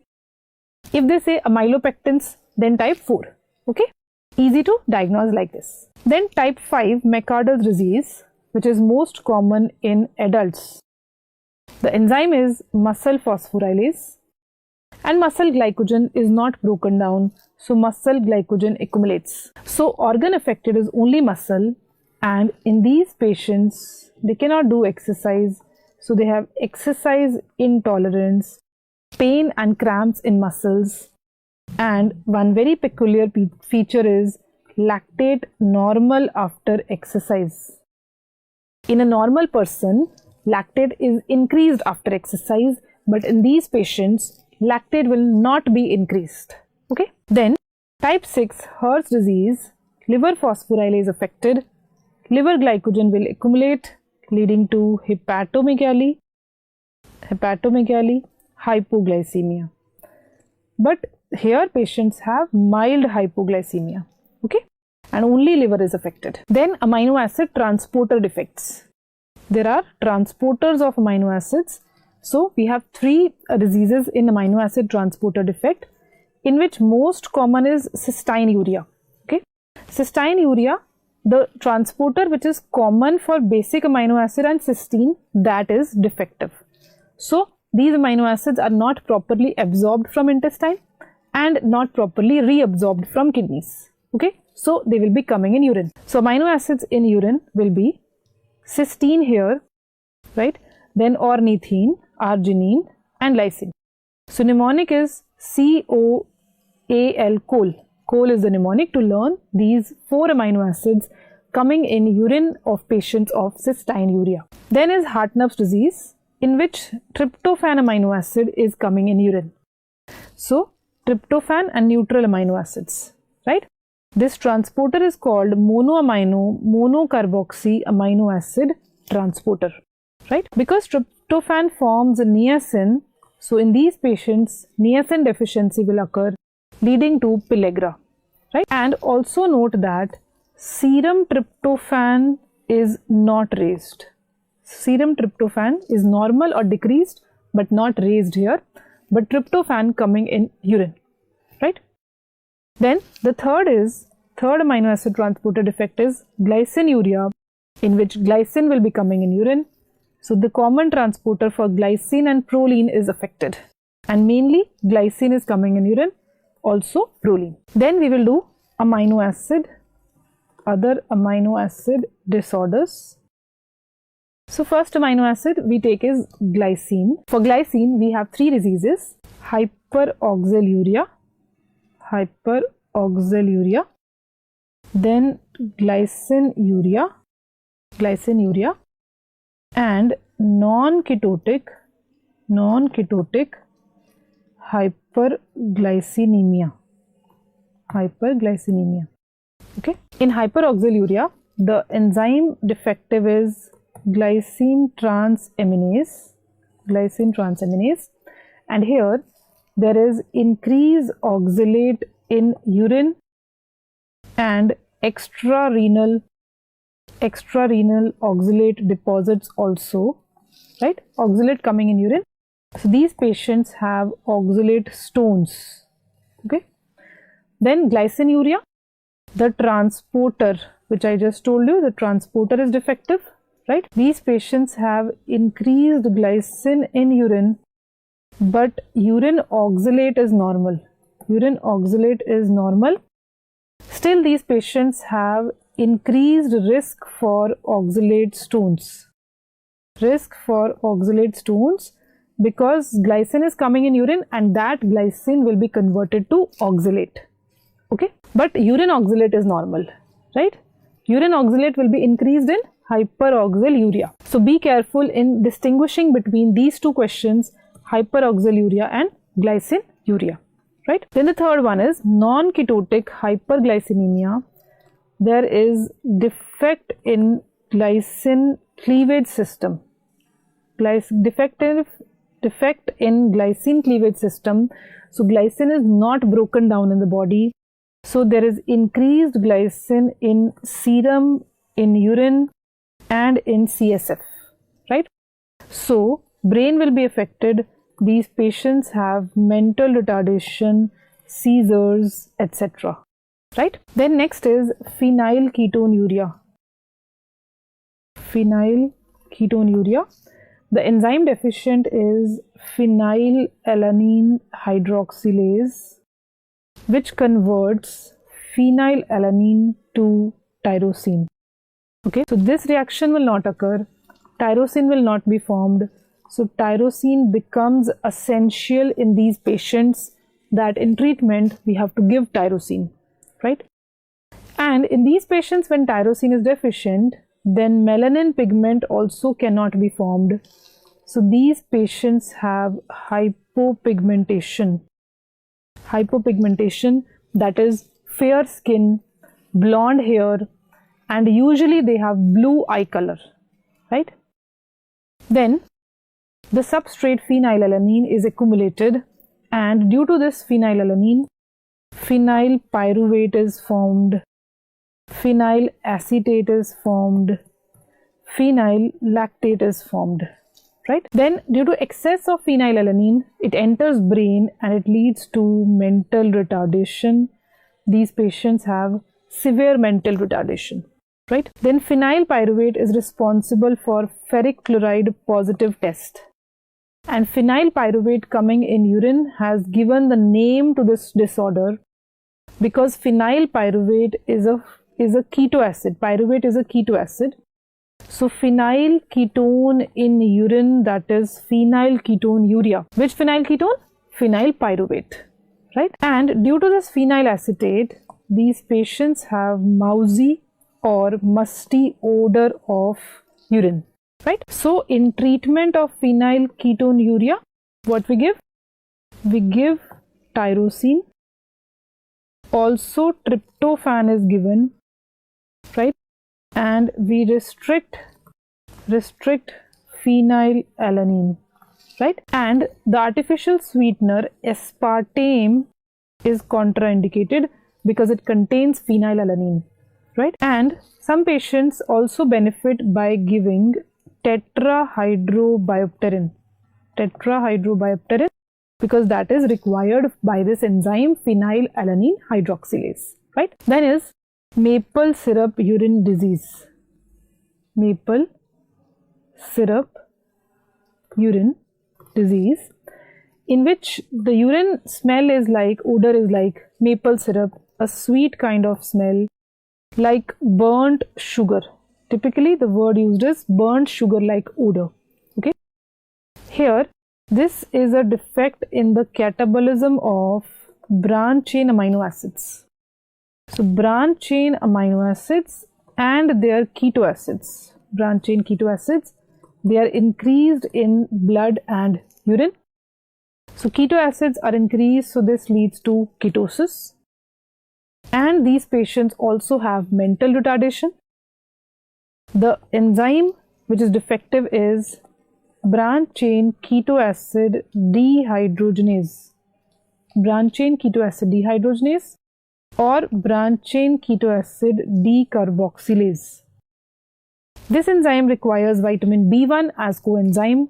That's why in treatment B1 is also given to these patients. And branch chain amino acids are restricted. Okay. This disease, if not treated, can lead to coma and death because it has high mortality rate. Right. Then coming to L-captonuria. L-captonuria. This is a disease in the catabolism of phenylalanine and tyrosine. Okay. The enzyme deficient is homogentisate oxidase or homogentisate dioxygenase. This dioxygenase is new name of this enzyme. So this enzyme, when it is not working, then its substrate will accumulate, that is homogentisic acid. Homogentisic acid on long standing or on exposure to air in urine, it turns black, and urine of these patients turns black on exposure to air.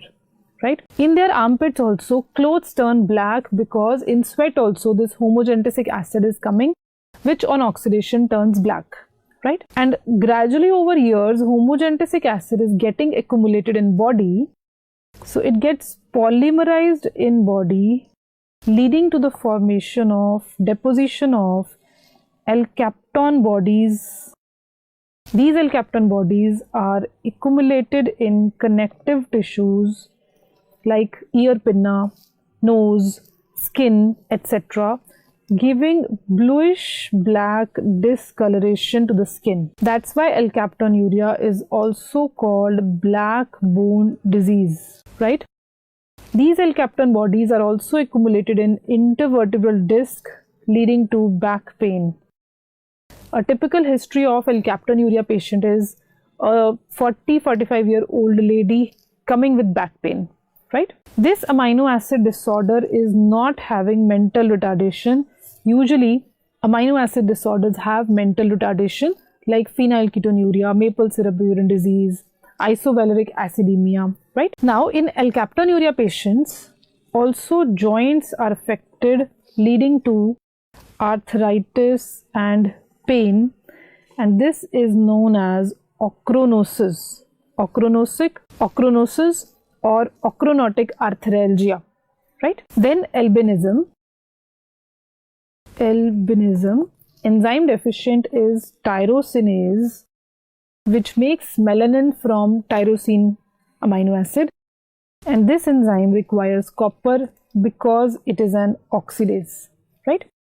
So in albinism also there is hypopigmentation, milky white skin, blonde hair, and usually red eye color to these patients. Then vitiligo. In vitiligo, there is patchy hypopigmentation. The enzyme tyrosinase is normal. Here the enzyme tyrosinase is normal in vitiligo, right? Then HCU, homocystinuria.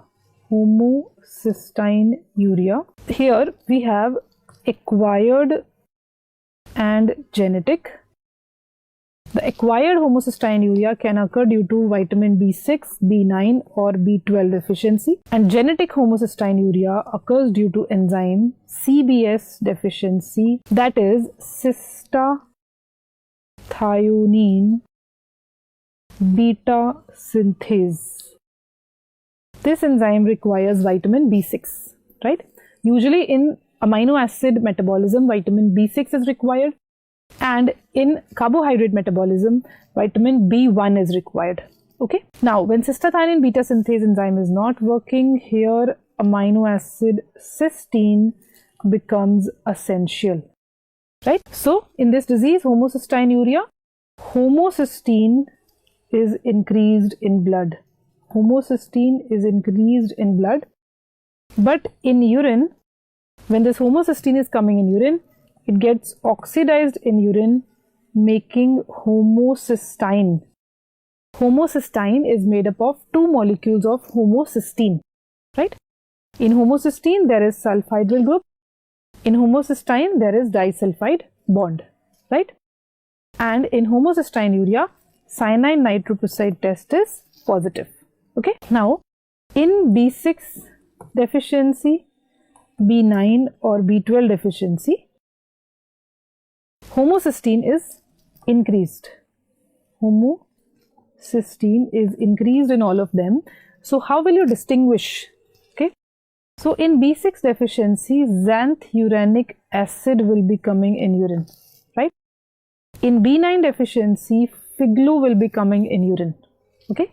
Figlu is form aminoglutamate, right? Then in B12 deficiency, L-methyl malonic acid. L-methyl malonic acid will be coming in urine. This way you can differentiate between these three vitamin deficiencies. Then we will do galactosemia. In galactosemia, there is one minor type galactosemia, in which enzyme deficient is galactokinase, and there is oil drop cataract. Okay. The second is classic galactosemia, in which enzyme deficient is GALT. GALT is galactose 1-phosphate uridyl transferase. Okay. This enzyme converts galactose 1-phosphate to UDP galactose. Okay. So that's why uridyl group is getting transferred. So it is uridyl transferase. And here patients have oil drop cataract, jaundice, hepatomegaly, and mental retardation. Okay. Whenever classic word is written for any disease, means that is the most common type of that disease. So if galactosemia written somewhere and it is not mentioned that it is minor or classic, then obviously you consider it is classic type, right? Then is a disease, important disease in fructose metabolism, that is hereditary fructose intolerance. Hereditary fructose intolerance. Okay. Here the enzyme deficient is aldolase B. Okay. Aldolase A is in glycolysis. Aldolase B is in fructose metabolism. Okay.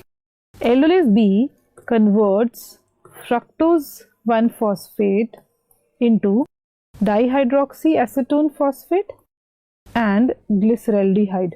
Okay. So when this step will not occur, fructose 1-phosphate will accumulate.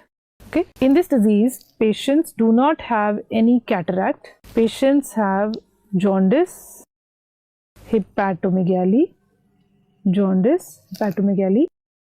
and hypoglycemia. Why hypoglycemia?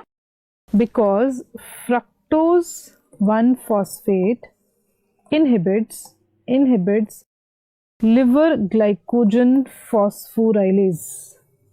Liver glycogen phosphorylase. So the glycogen of liver will not be broken down, so glucose will not be released into the blood, so hypoglycemia will occur, right? And here kidneys are also affected, so if not treated, then kidney failure can occur. Then taking some one-liners in the end of this topic of diseases. So if you see a question where CNS is affected, skin affected, hair affected, then it is a case of multiple carboxylase deficiency. Multiple carboxylase deficiency. Here patients also have tomcat urine odor.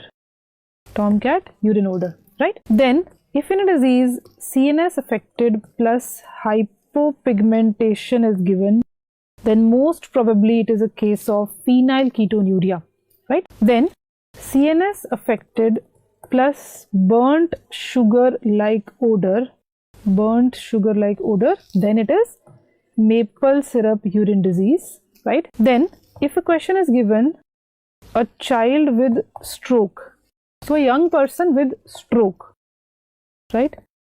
And some skeletal abnormalities like knock knees, pectus carinatum, and elongated limbs, such kind of picture is given, then it is a case of homocysteinuria. Okay, in homocysteinuria these skeletal abnormalities occur. Then a patient with organomegaly, easy bruising, bony pain and frequent fractures,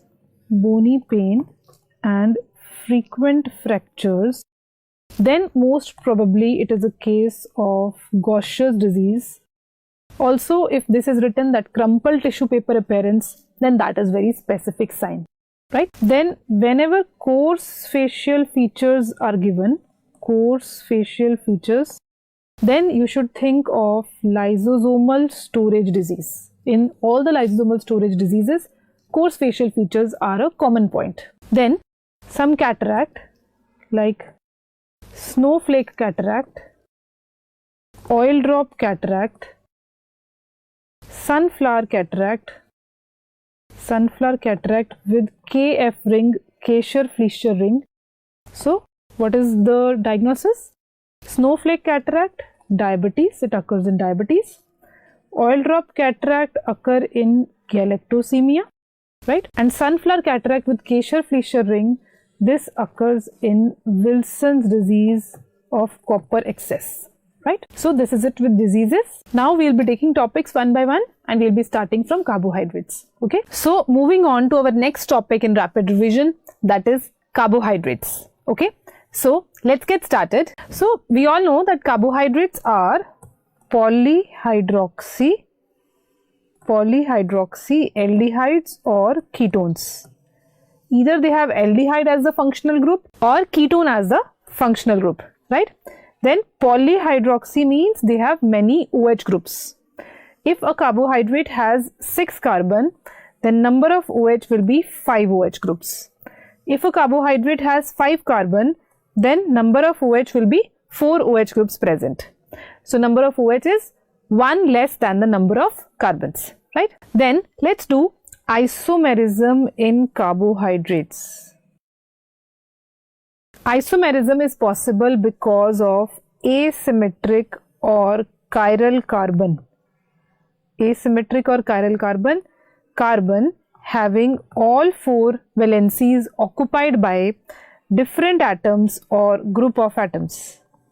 Like R1, R2, R3 are 3 different group of atoms and 4th valency is by atom hydrogen. Okay, so this carbon is chiral carbon. Due to chiral carbon, isomerisms are possible, and asymmetric carbon is present in carbohydrates as well as amino acids. So isomerism is possible in carbohydrates as well as amino acids, right? Now isomerism is of 2 types. One is structural isomerism and second is optical isomerism, right? Isomers have same molecular formula. Isomers have same molecular formula. Structural isomers have different structure. Optical isomers have different optical properties. Different optical properties. So first let's do optical isomers. In optical isomers we have small d and small l. Small d represented by plus sign when the light is rotated towards right side. When plane polarized light is passed through a solution of carbohydrate, then if it is rotated towards right side, then it is called dextrorotatory or plus sign. If the light is rotated towards left side, then it is levorotatory, represented with small l or minus sign. Okay. So small d, small l are optical isomers, and racemic mixture means equal small d and small l is present, right? Now what is racemase enzyme? Racemase enzyme is that enzyme which interconvert the isomers. But racemase enzyme name is a misnomer. It is not converting small d, small l into each other. Rather than it is converting capital D, capital L isomers into each other. Capital D, capital L I will tell you in structural isomers. Okay. So let's revise. Racemic mixture means equal small d, small l. But racemase enzyme is that enzyme which interconvert capital D, capital L structural isomers into each other. Because small d, small l are optical isomers and capital D, capital L are structural isomers. Now coming to structural isomers. Further, there are 4 types. One is functional, then enantiomerism,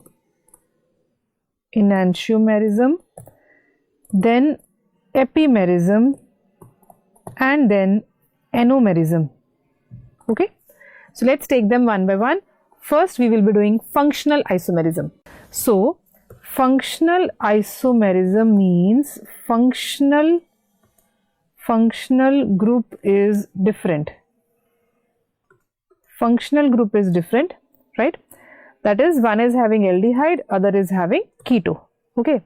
So, for example, 3-carbon aldehyde and 3-carbon keto.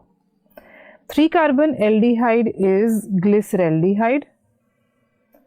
3-carbon keto is dihydroxyacetone. Okay. So let's make the structure. So first I will make 3 carbons, 1, 2 and 3.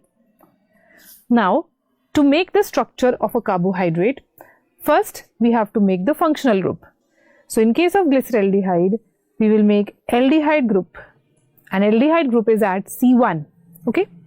So first we make functional group always, then we make terminal carbon, that is CH2OH. Terminal carbon is always CH2OH. Then after this, whatever carbons are left, on those carbons H is on left hand side, OH is on right hand side. So this is the structure of glyceraldehyde. Then dihydroxyacetone having keto group. So first we will make keto group, and that is at C2, that is C double bond O. Okay. Now after functional group, we have to make terminal carbon. Terminal carbon, I told you, is CH2OH, and here C1 carbon is also terminal carbon. So this structure is like this, and because it is having 2 OH groups at both the terminals, so the name is dihydroxyacetone, right? So glyceraldehyde and dihydroxyacetone or DHA, they are functional isomers of each other, right? Now that was the example of 3-carbon functional isomers. Now this is example of 6-carbon functional isomers. 6-carbon aldehyde is glucose, 6-carbon keto is fructose. It is very important for you to learn the structure of glucose. Many questions are solved by the structure of glucose. Okay. So first carbon is CHO, terminal carbon is CH2OH, right? Then on remaining carbons, H on left hand side, OH on right hand side, H, OH, H, OH, okay? But at C3, look here, at C3 it is opposite. At C3, OH is on left hand side, okay? This is the structure of glucose. And for fructose, functional group is at C2, C double bond O. C1 and C6, they both are terminal, so CH2OH. Then C3, 4 and 5 is same like glucose, okay? Now we have to see the asymmetric carbons in these carbohydrates. So glyceraldehyde, C double bond O. First carbon is C double bond O.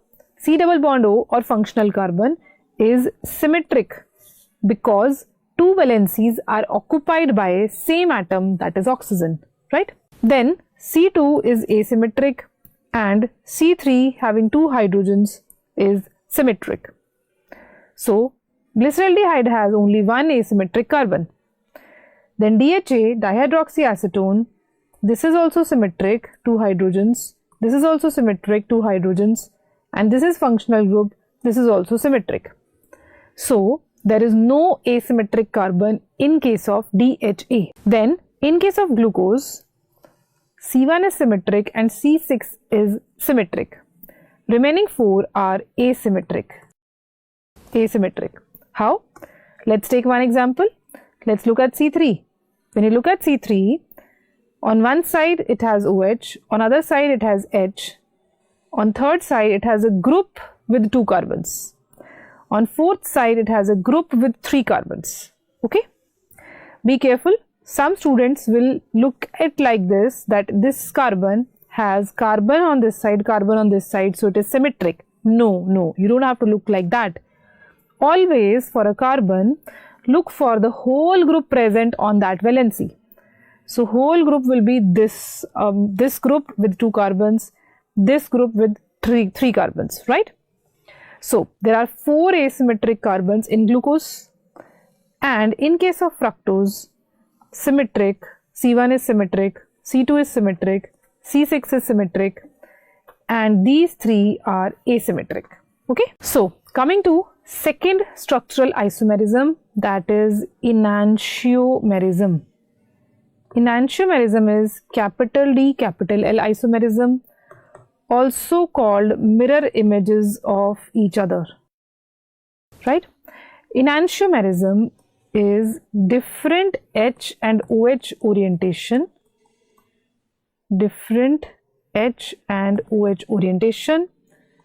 at the penultimate carbon, penultimate or second last carbon, okay? So if I make the structure of glyceraldehyde, D-glyceraldehyde and L-glyceraldehyde. So, which is second last carbon in case of glyceraldehyde? It is C2. So, C1 and C3 will be same, that is aldehyde group, CHO at C1, and C3 is terminal carbon CH2OH, right? Now, at C2, H and OH orientation is different, okay? So, for D, D means right hand side, OH group is on right hand side, okay? Take reference of OH group. Then L means left, OH is on left. So, these are the structures of D-glyceraldehyde and L-glyceraldehyde.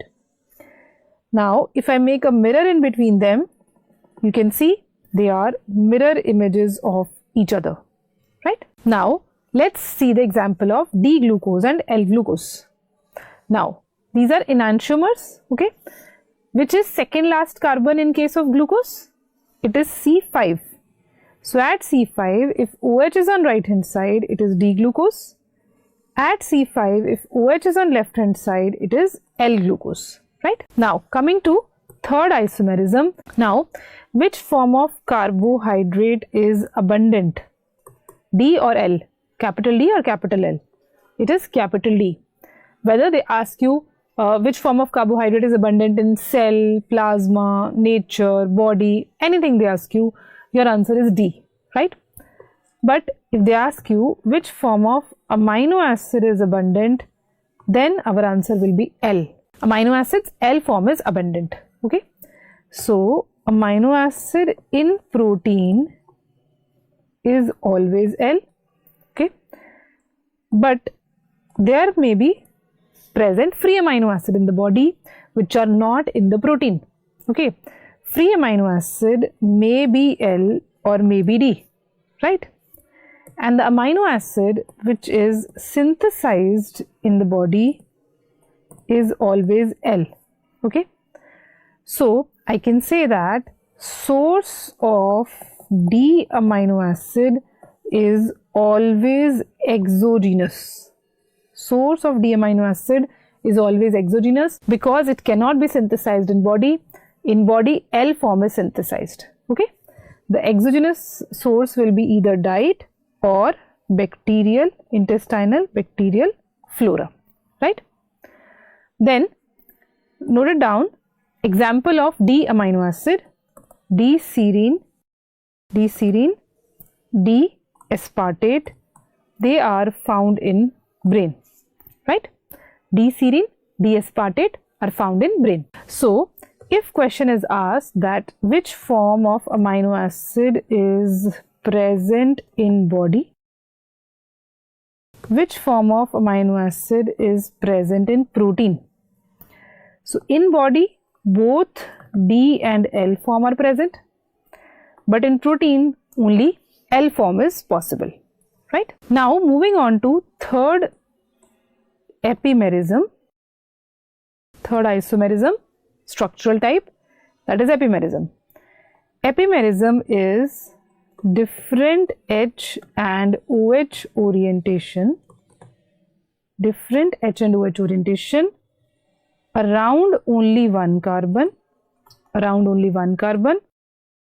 other than the penultimate carbon, right? So let's see the example. In the center we have structure of glucose here. Okay, left hand side is mannose. If you compare mannose and glucose, then you can see H and OH orientation is different only at one carbon, that is C2. So mannose is epimer of glucose at C2. Okay, now compare glucose and galactose. Galactose and glucose differ only in one carbon, that is C4. So galactose is epimer of glucose at C4, right? Now tell me, mannose and galactose, are they epimers of each other? They differ in C2 also, they differ in C4 also, so they are not epimers of each other, right? Then the fourth one is enomerism. Till now we were doing the isomerism in linear structures. Now enomerism exists only for cyclic structures. So enomerism is different H and OH orientation at functional carbon, because in cyclic structures functional carbon is also asymmetric. Functional carbon also becomes asymmetric, and for making cyclic structures oxygen is shared between functional carbon and second last carbon. Okay, so look at my hand. Suppose this is linear structure. So functional carbon from one side and second last carbon from one side, they join with oxygen in between and this cyclic structure is formed, right? So there are two types of cyclic structures. One is pyranose, which is a six-membered ring with oxygen present at disposition. Okay. Then we have furanose, which is a five-membered ring with oxygen present at disposition, right? Now in case of glucose, it is mainly pyranose structure. In case of fructose, it is mainly furanose structure. So for hexoses, both pyranose and furanose exist. But for pentoses, that is 5 carbon containing sugars, only furanose form exist, right? So look at these cyclic structures. For glucose, it is pyranose, oxygen is here, and oxygen is between functional carbon C1, second last carbon C5, okay? C6 is out of the ring. So if I ask you how many carbons are present in the pyranose ring, then answer will be 5, because one position is occupied by oxygen, okay? Then fructose. Fructose, oxygen at this position, furanose ring, oxygen is between functional carbon, which is C2 in case of fructose, and second last carbon C5, okay? C1 and C6 are out of the ring, okay? Then ribose, which is a pentose sugar, so only furanose form possible. It is aldehyde, so oxygen is between functional carbon C1 and second last C4, right? So anomers are of two types, that is alpha and beta. For example, this is alpha glucose, this is beta glucose. So what is the meaning? That at functional carbon, if OH is downwards, it is alpha, and at functional carbon, if OH is upwards, then it is beta anomer, right? So we are done with isomerism. Now next topic is glucose transporters.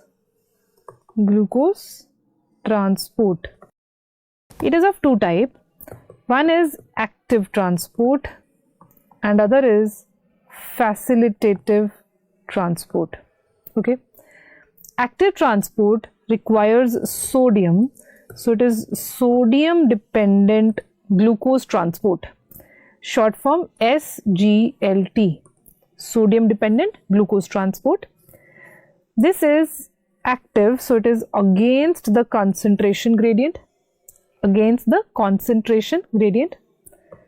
Then it is unidirectional. It will allow glucose to go only in one direction, mostly inside the cell, right? Then this SGLT is of two types, SGLT1, SGLT2. SGLT1 is for both glucose and galactose transport, and it is present in intestine and kidneys, okay? Mutation in SGLT1 will lead to glucose galactose malabsorption, okay? Mutation will lead to glucose galactose malabsorption, right? Then SGLT2 is only for glucose and it is only present in kidneys. Mutation in SGLT2 leads to familial renal glycosuria.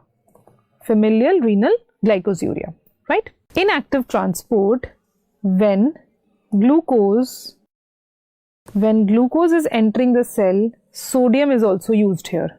So both glucose and sodium are going together. So it is also called sodium glucose symport. Sodium glucose symport. And when glucose is entering this way, then ATP is not used here. So directly ATP is not used, but ATP is indirectly used by sodium potassium ATPase pump on the other side of the cell.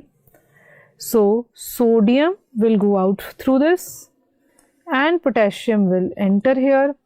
This sodium potassium ATPase pump is using ATP. So this transport is also called secondary active transport, okay, because ATP is used indirectly. So this is luminal or apical side of the membrane and this is basolateral side of the membrane, right? Then coming to facilitative transport. Facilitative transport is also known as GLUTs, glucose transporters. They are the main transporters in body for glucose, okay? This transport is bidirectional. This transport is bidirectional, means via GLUTs, glucose can enter in the cell also, glucose can go out of the cell also, right? Then this transport goes down the concentration gradient, right? It's like passive transport, and this transport is not using sodium, so this is sodium independent glucose transport. Right? Now let's do the types of GLUTs. Types of GLUTs. First we will be doing GLUT1 and GLUT3. GLUT1 and GLUT3. GLUT1 is present in RBC, kidneys, placenta and brain. Okay. The function of GLUT1 and GLUT3 is basal glucose uptake, means this glucose uptake is occurring anytime irrespective of the state in the body, that is fed state or fasting state. So this is a point that it can also occur in fasting state. This glucose uptake also occurs in fasting state because these cells like RBC, placenta, brain, they require glucose at any point of time, right? For why it is present in kidneys? Because for the work of reabsorption, right? Then GLUT3 is present in kidney, placenta and brain inside the neurons. So it is neuronal. Okay. So just remember that in RBC there is only GLUT1 and not GLUT3. Otherwise GLUT1 and 3 have similar functions, right? Then we will be doing GLUT2. So GLUT1 and 3, they were mainly working in fasting. Now GLUT2 mainly works in fed state. Okay. So GLUT2 is present in intestine for absorption of glucose. It is present in pancreas so that glucose enters into pancreas and then pancreas will release insulin, right? Then GLUT2 is also present in liver because this glucose will enter into liver for glycogen formation. So this was about GLUT2. Now when GLUT2 will be used and glucose will enter into pancreas, then insulin hormone will be released. Insulin will activate another GLUT, that is GLUT4. GLUT4 is present on the peripheral tissues of the body like muscles, skeletal muscles, cardiac muscles and adipose tissue. Okay. So the function of GLUT4 is glucose uptake, insulin stimulated glucose uptake after meals, right? Then last, also note down that GLUT5 is for fructose transport. GLUT5 for fructose transport, right? Then in carbohydrate metabolism, few important points which we can note down about glycolysis. Glycolysis is also known as Embden-Meyerhof pathway. Embden-Meyerhof pathway. Glycolysis has three regulatory or irreversible steps. Three regulatory or irreversible steps. These are hexokinase, phosphofructokinase 1, PFK1 and pyruvate kinase. Okay. Pyruvate kinase is irreversible step also, regulatory step also, and it's a substrate level phosphorylation step also. Okay. Which is another substrate level phosphorylation step of glycolysis? That is phosphoglycerate kinase, PG kinase. Okay. Then pyruvate kinase deficiency is second most common human enzyme deficiency and G6PD deficiency is first most common human enzyme deficiency. In pyruvate kinase and G6PD deficiency in both of them, hemolysis is present. And to distinguish these two enzyme deficiencies, which are very common also, to distinguish them, we check Heinz bodies which are only present in G6PD deficiency and not in pyruvate kinase deficiency, right? Then you can note down inhibitors of glycolysis. First is iodoacetate, which inhibits glyceraldehyde 3-phosphate dehydrogenase enzyme. Second is arsenate. This also inhibits glyceraldehyde 3-phosphate dehydrogenase. Then third is sodium fluoride which inhibit enolase enzyme, and this is used in blood glucose estimation. Blood glucose estimation. One important point about arsenate: when arsenate is the inhibitor in glycolysis, then the pathway is not inhibited, end product pyruvate will be formed, but what is affected is that no ATP is formed when arsenate is inhibiting glycolysis, right? Then after glycolysis, we have link reaction. Okay, link reaction occurs in mitochondria. So this is mitochondria and this is cytoplasm. In cytoplasm, glucose gets converted to 2-pyruvate via glycolysis. Okay. Now this pyruvate has to enter into mitochondria and it has to cross inner mitochondrial membrane, which is semi-permeable. So this polar compound pyruvate needs a transporter here. So there is a transporter which is called pyruvate proton symport. Pyruvate proton symport, which will take pyruvate and proton inside the mitochondria, right? Now, what is link reaction? Pyruvate getting converted to acetyl-CoA. Pyruvate is 3-carbon compound, acetyl-CoA is 2-carbon compound. So, 1 carbon dioxide will be removed here. Enzyme is pyruvate dehydrogenase complex. Dehydrogenase means oxidation is occurring. So oxidation is occurring and removal of carbon dioxide is occurring. So this is called oxidative decarboxylation. I already told you what is the coenzyme for oxidative decarboxylation. Coenzyme is B1. So this enzyme requires B1. So in B1 deficiency, that is beriberi. In B1 deficiency, what will happen? Lactic acidosis will occur. How? Because in B1 deficiency, this step will not occur. This step will not occur. So pyruvate will be in excess. Pyruvate excess will go to cytoplasm. In cytoplasm, excess of pyruvate will form excess of lactate, leading to lactic acidosis. And in this step, pyruvate dehydrogenase, so NAD forms NADH. So there is formation of NADH also here. And also note down that link reaction is irreversible. Link reaction is irreversible. That's why fats can never be converted to carbohydrates, because acetyl-CoA can never be converted to pyruvate, so can never be converted to glucose, right? Then next is TCA cycle. So few things about TCA cycle. TCA cycle occurs in mitochondria. It is a vital pathway. It is not affected by hormones, neither activated or inactivated by any hormone like insulin, glucagon. Then it is not affected by fed or fasting state in the body, because it is a vital pathway. It will occur always in the cell. Just that it will depend on two things. One, it will depend on the energy status of the cell. Energy status. If there is enough ATP in a cell, then TCA will not occur.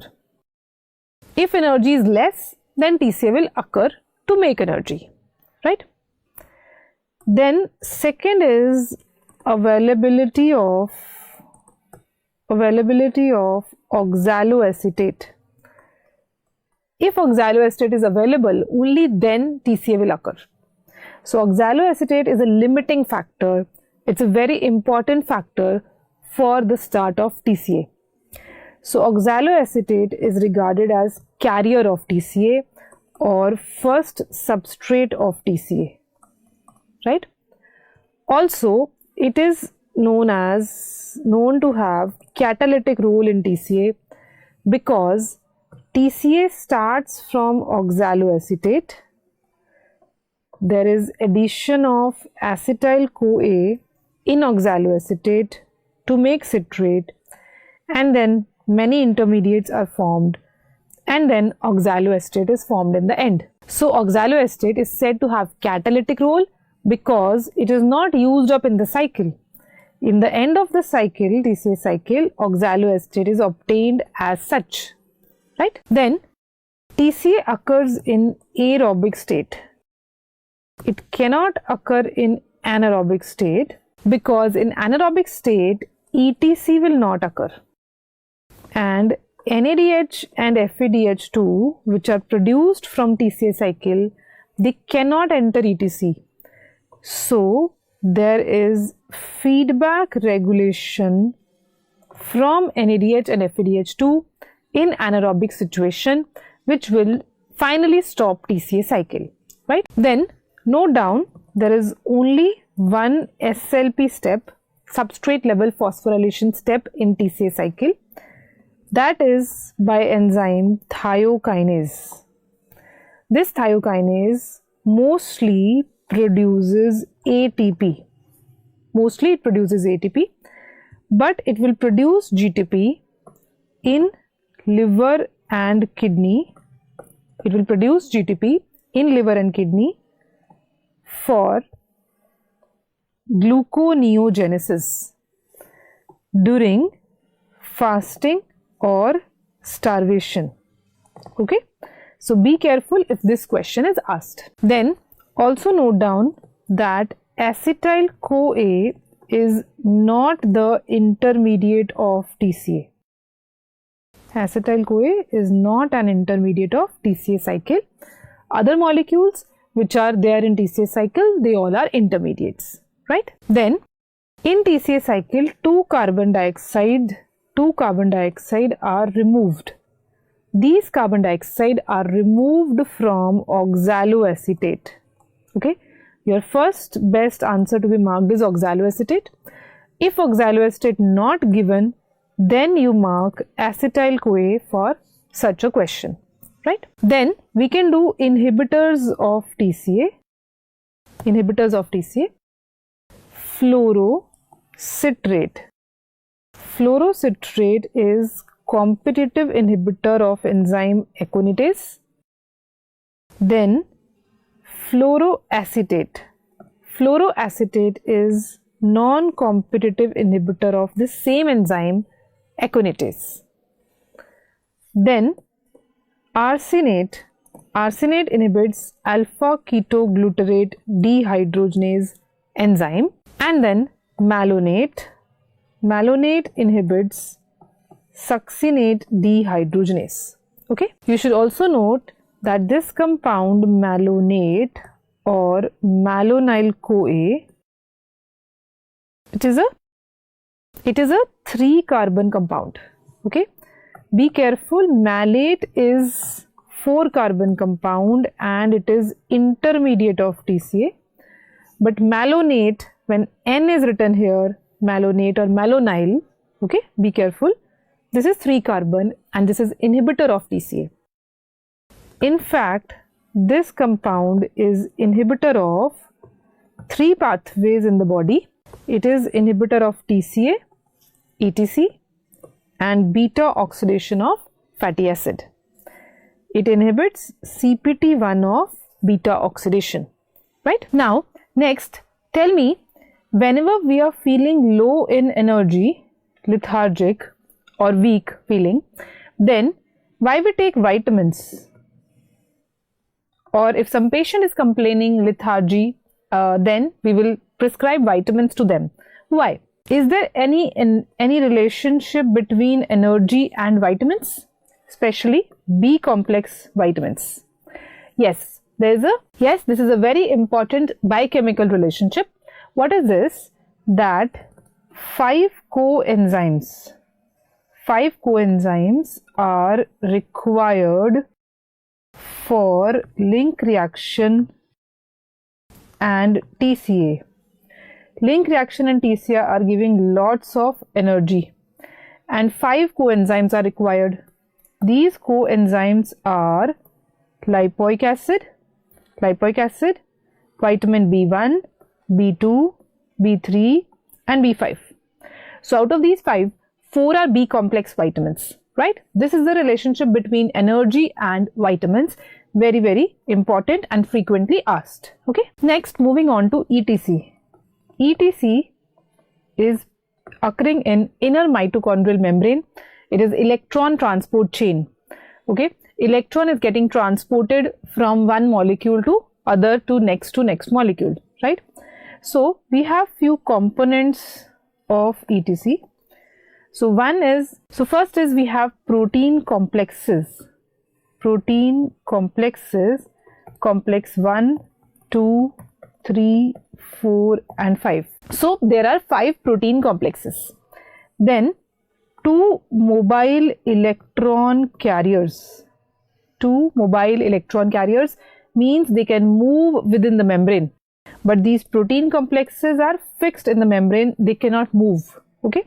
So the 2 mobile electron carriers are coenzyme Q. One is coenzyme Q, that is ubiquinone. Okay. Coenzyme Q or ubiquinone, and the other is cytochrome C. Other is cytochrome C, right?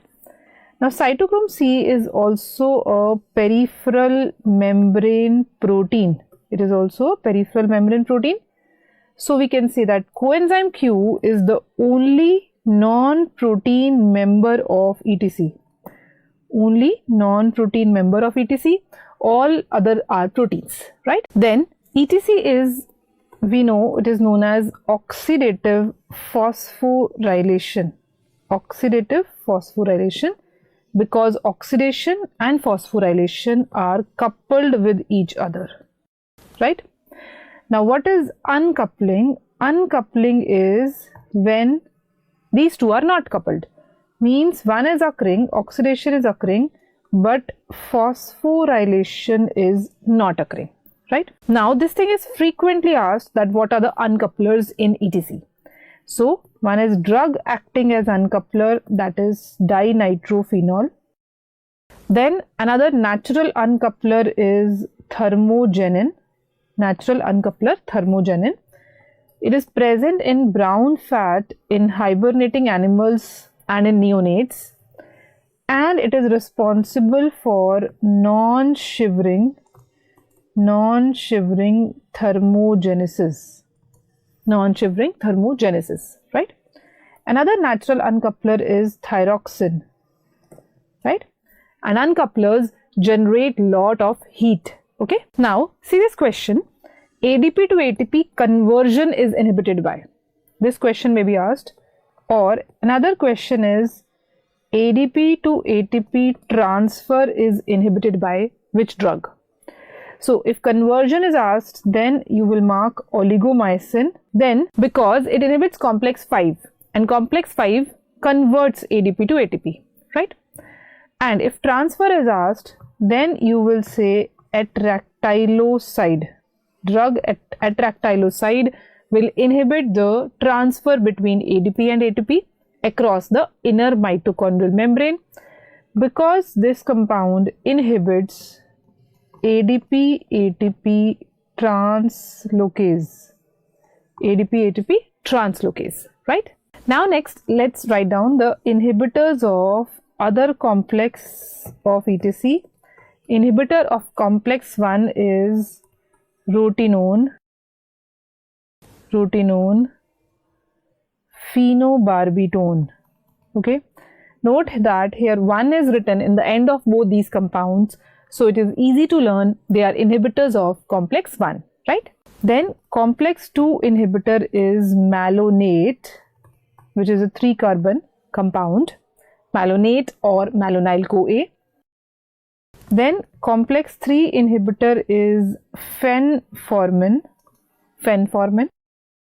Complex 4 inhibitor is cyanide, carbon monoxide, hydrogen sulfide, and sodium azide. Okay, these are inhibitors of complex 4. Then next is gluconeogenesis pathway. In gluconeogenesis, it is conversion of 2 molecules of pyruvate to 1 molecule of glucose, right? And there are 4 enzymes which are different than glycolysis. All other enzymes will be same in glycolysis and gluconeogenesis, right? So out of 10 enzymes of glycolysis, These three are irreversible: pyruvate kinase, PFK1 and hexokinase. So instead of these three enzymes, now in gluconeogenesis, 4 different enzymes are used. So instead of pyruvate kinase, pyruvate carboxylase and PEP-CK are used. Phosphoenol pyruvate carboxy kinase. Okay. Instead of PFK1, fructose 1,6-bisphosphatase is used. Instead of hexokinase, glucose 6-phosphatase is used. Now the first enzyme, pyruvate carboxylase, I already told you it is activated by acetyl-CoA. Okay, acetyl-CoA is a very important activator of gluconeogenesis. Okay, and this enzyme uses ATP, and this enzyme is present in mitochondria. Okay, the next PEP-CK and fructose 1,6-bisphosphatase, they are present in cytoplasm. Okay.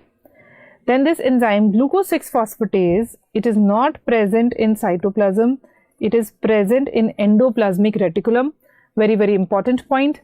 Why this enzyme is present in endoplasmic reticulum? Because this enzyme breaks glucose 6-phosphate to glucose. If this enzyme is present in cytoplasm, then glycolysis cannot happen because it will break down glucose 6-phosphate to glucose, right? And this enzyme is a common enzyme to 2 pathways. It is enzyme of gluconeogenesis also. It is enzyme of glycogenolysis also.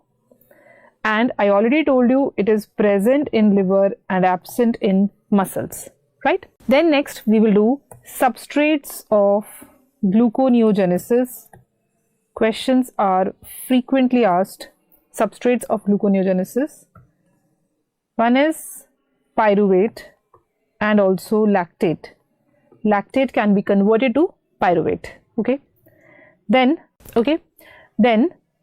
I already told you propionic acid and glycerol are 2 breakdown product of fats which are converted to glucose, right? Then amino acids. Amino acids, obviously which amino acid? Glucogenic amino acid and both category amino acid, that is both glucogenic and ketogenic amino acid. Okay, I will take these amino acids on next slide. Then the next one is any intermediate of TCA. Any intermediate of TCA like oxaloacetate, malate, succinyl-CoA. Okay, they all can be converted to oxaloacetate, so they all can make glucose. Right? And also remember one point which I already told you, that acetyl-CoA is not the intermediate of TCA. So amino acids are divided into ketogenic, glucogenic and both category. Okay. So any amino acid which will form a ketone body in the end or acetyl-CoA in the end, that will be ketogenic. That will be ketogenic. So we have 2 ketogenic amino acids, leucine and lysine. Okay, if both are given, leucine will be the best answer to be marked. So you can say leucine is more ketogenic. Okay, remember it like this. Then in both category, we have a mnemonic TIP, tip. Both glucogenic and ketogenic amino acids are having this mnemonic TIP, tip. So from T, all the amino acids starting from T, that is tyrosine, tryptophan and threonine. Tyrosine, tryptophan, threonine. Then I for isoleucine, P for phenylalanine, right? Then we have glucogenic category. Any amino acid which in the end forms pyruvate or TCA intermediate or pyruvate, that will be glucogenic amino acid. Now we have 2 amino acid in ketogenic category. We have 5 amino acid in both category. So out of 20, 13 are left. 13 amino acids are glucogenic, in which most glucogenic is alanine, right? So purely ketogenic are 2 purely glucogenic are 13, and in both category we have 5. So in total, how many are ketogenic? In total, 2 plus 5, that is 7 are ketogenic. And in total, how many are glucogenic? 13 plus 5, that is 18 amino acids are glucogenic. Out of 20, 18 amino acids can form glucose. Only 2 amino acids cannot make glucose. They are leucine and glycine. Okay. Now next, let's do reciprocal regulation. Any two pathways, two opposite pathways, they will not occur together. They are reciprocally regulated. If one will occur, other will be inhibited, and vice versa. For example, we have glycolysis and gluconeogenesis as opposite kind of pathways. So what happens in fed state? In fed state, enzyme PFK2 is activated. Tell me, what is PFK1? PFK1 is rate limiting enzyme of glycolysis, and the product of PFK1 is fructose 1,6-bisphosphate. Okay. So product of PFK2 will be fructose 2,6-bisphosphate. Okay. Easy to learn. Product of PFK1 is fructose 1,6-bisphosphate. Product of PFK2 is fructose 2,6-bisphosphate. Right. Now this compound is reciprocal regulator. 2,6-bisphosphate inhibits fructose 2,6-bisphosphate, activates glycolysis.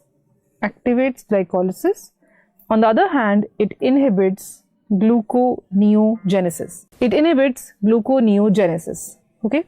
So in fed state, we want glycolysis and we want gluconeogenesis to be inhibited because it will occur in fasting state. Okay. So which enzyme of glycolysis is activated? PFK1 is activated. Okay, right? So we can say that product of PFK2, that is this molecule, product of PFK2 activates PFK1, right? And which enzyme of gluconeogenesis is inhibited?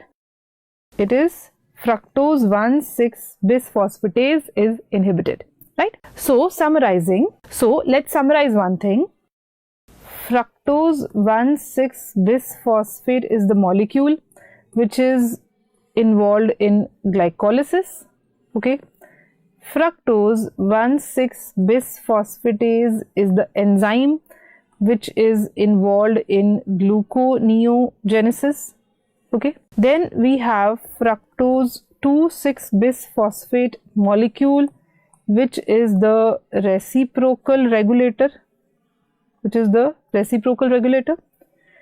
And then we have one enzyme, fructose 2,6-bisphosphatase, which is normally not present in the cells. Normally it is not present.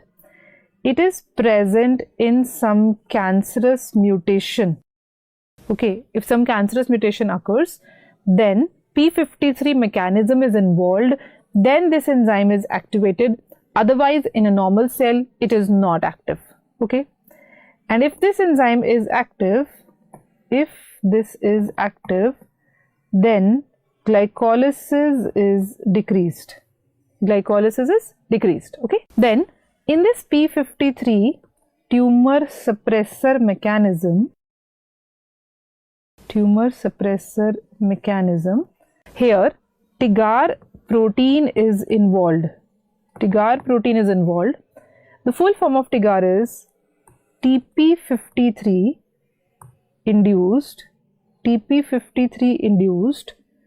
glycolysis and apoptosis regulator. So suppose there is a cancerous mutation in a cell, P53 will be active, that will make TIGAR active, and TIGAR will regulate two things. It will decrease glycolysis and will help in the repair of the cell. If repair occurs, then everything is fine and the cell is normal and P53 has done its work. But if repair does not occur and the cell is still a cancerous cell, then this TIGAR will induce apoptosis of the cell. It will kill this cell so that cancer doesn't occur in the body.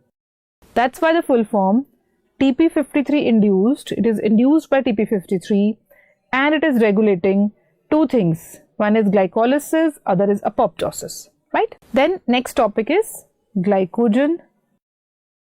Glycogen is stored mainly in liver and muscle, but minor amount in brain also, right? The end product of liver glycogenolysis is free glucose, and the purpose of liver glycogen is to provide blood glucose, okay? The end product of muscle glycogen is glucose 6-phosphate, and the purpose of muscle glycogen is giving energy to muscles, right?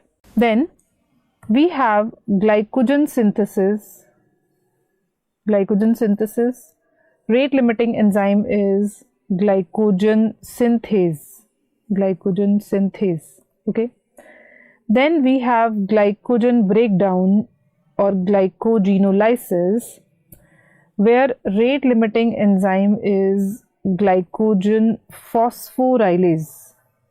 Glycogen phosphorylase, okay? Now glycogen synthase as well as glycogen phosphorylase, they both belong to transferase category, that is EC number 2, okay? And both these pathways, glycogen breakdown as well as synthesis, both occur in cytoplasm, right? Then also note down, for glycogen synthesis a primer is required. Primer, which is a protein. What is this protein? Glycogenin. So glycogenin is the protein which acts as primer in glycogen synthesis, right? And during glycogen breakdown, glycogen phosphorylase releases 90% of the glucose, in the form of glucose 1-phosphate, and this glycogen phosphorylase requires vitamin B6 and it breaks alpha 1,4 bonds in the glycogen molecule, okay? Now another enzyme in glycogen breakdown is debranching enzyme. Debranching enzyme, which releases 10% glucose in the form of free glucose, and it breaks which bonds in glycogen? It will break alpha 1,6 bonds, right? Now next is, which enzyme is common to both glycolysis and glycogen synthesis? Here the enzyme is first one, that is hexokinase or glucokinase, which phosphorylates glucose. That is the first step in case of glycolysis as well as glycogen synthesis, right? Many students will mark mutase for this question, but no, in glycolysis there is a different mutase, that is phosphoglyceromutase, right? And in glycogen metabolism there is a different mutase, which is phosphoglucomutase, right? Now see this next question, enzyme common between glycogenolysis and glycogen synthesis. Here the enzyme common is mutase. Which mutase we have here? I already told you, phosphoglucomutase, which interconverts glucose 1-phosphate and glucose 6-phosphate, right? Then next is HMP, that is hexose monophosphate pathway, okay? Why the name is hexose monophosphate? Because glucose 6-phosphate is the starting material here, Another name is PPP, that is pentose phosphate pathway. Why the name? Because this ribose 5-phosphate, which is a pentose phosphate, that is synthesized by this pathway, okay? And the only source of ribose 5-phosphate in body is HMP, okay? There is no another source of ribose 5-phosphate, okay? Another thing obtained from HMP is NADPH, okay? But we have minor sources for NADPH also. I already told you in the starting of the rapid revision, okay? Then This ribose 5-phosphate is synthesized in phase 2 of HMP, that is non-oxidative phase, which is reversible. NADPH is synthesized in phase 1 of HMP, which is oxidative phase of HMP, and this phase is irreversible, right? This HMP occurs in cytoplasm. I told you it is anabolic pathway. It will be activated by anabolic hormone insulin, and the rate limiting enzyme and the first enzyme is G6PD, glucose 6-phosphate dehydrogenase, and this enzyme will be active in its dephosphorylated state and inactive in its phosphorylated state. Okay, then let's do sites of HMP. HMP occurs in liver, lactating mammary glands, adipose tissue, gonads, testis and ovaries, adrenal, then placenta and RBCs.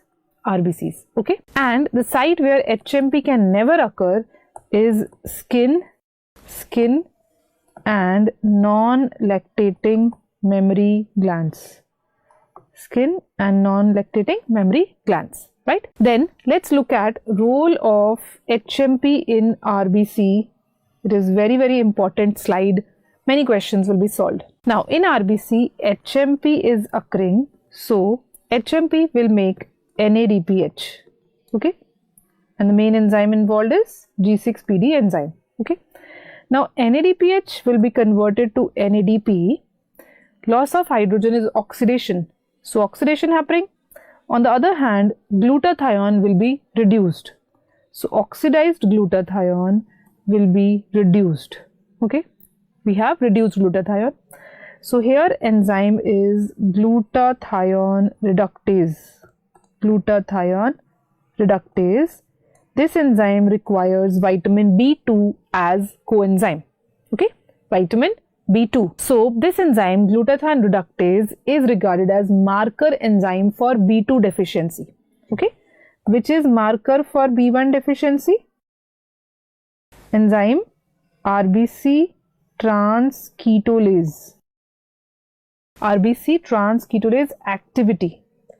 of the enzyme, not the quantity of the enzyme. Okay, for B1 it is transketolase, for B2 it is glutathione reductase, right? Now we have got reduced glutathione in RBC.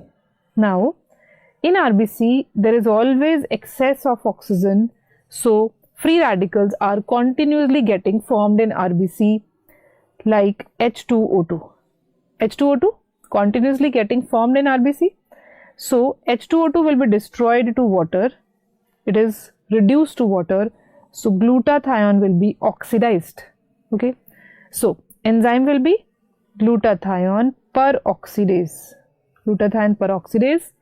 This enzyme requires 21st amino acid selenocysteine at its active site. So this enzyme is a selenoprotein. Okay. Now in case of G6PD deficiency, what will happen? NADPH will not be formed, reduced glutathione will not be formed, there will be excess of H2O2 getting accumulated, which will damage the membrane of RBC, leading to hemolysis, right? Then next is sorbitol pathway. Here glucose gets converted to sorbitol. And sorbitol gets converted to fructose. Learn the sequence. The sequence was once asked in exam. Okay. Now glucose to sorbitol enzyme is aldose reductase, which is present in all the cells of the body, right? Then sorbitol to fructose is enzyme sorbitol dehydrogenase. Okay, and this enzyme is only present in liver and testis because fructose is the energy source for sperms, right? That's why it is present in testis. So this enzyme So the second enzyme of sorbitol pathway, sorbitol dehydrogenase, this is not present in all the cells, right? Now, what will happen in a diabetic patient? In a diabetic patient, there is excess of glucose which will be entering few cells of the body like retina, nerves and glomerulus of kidneys, right? So this aldose reductase enzyme is present in these cells and sorbitol will be formed in excess, right? But this enzyme is not present, so sorbitol will not be converted to fructose. Now this excess of sorbitol, this sorbitol is hygroscopic alcohol. It will absorb water and it will cause cell swelling. So this is responsible for the complication of diabetes, that is retinopathy, neuropathy, nephropathy, and also snowflake cataract. Sorbitol leads to snowflake cataract, right?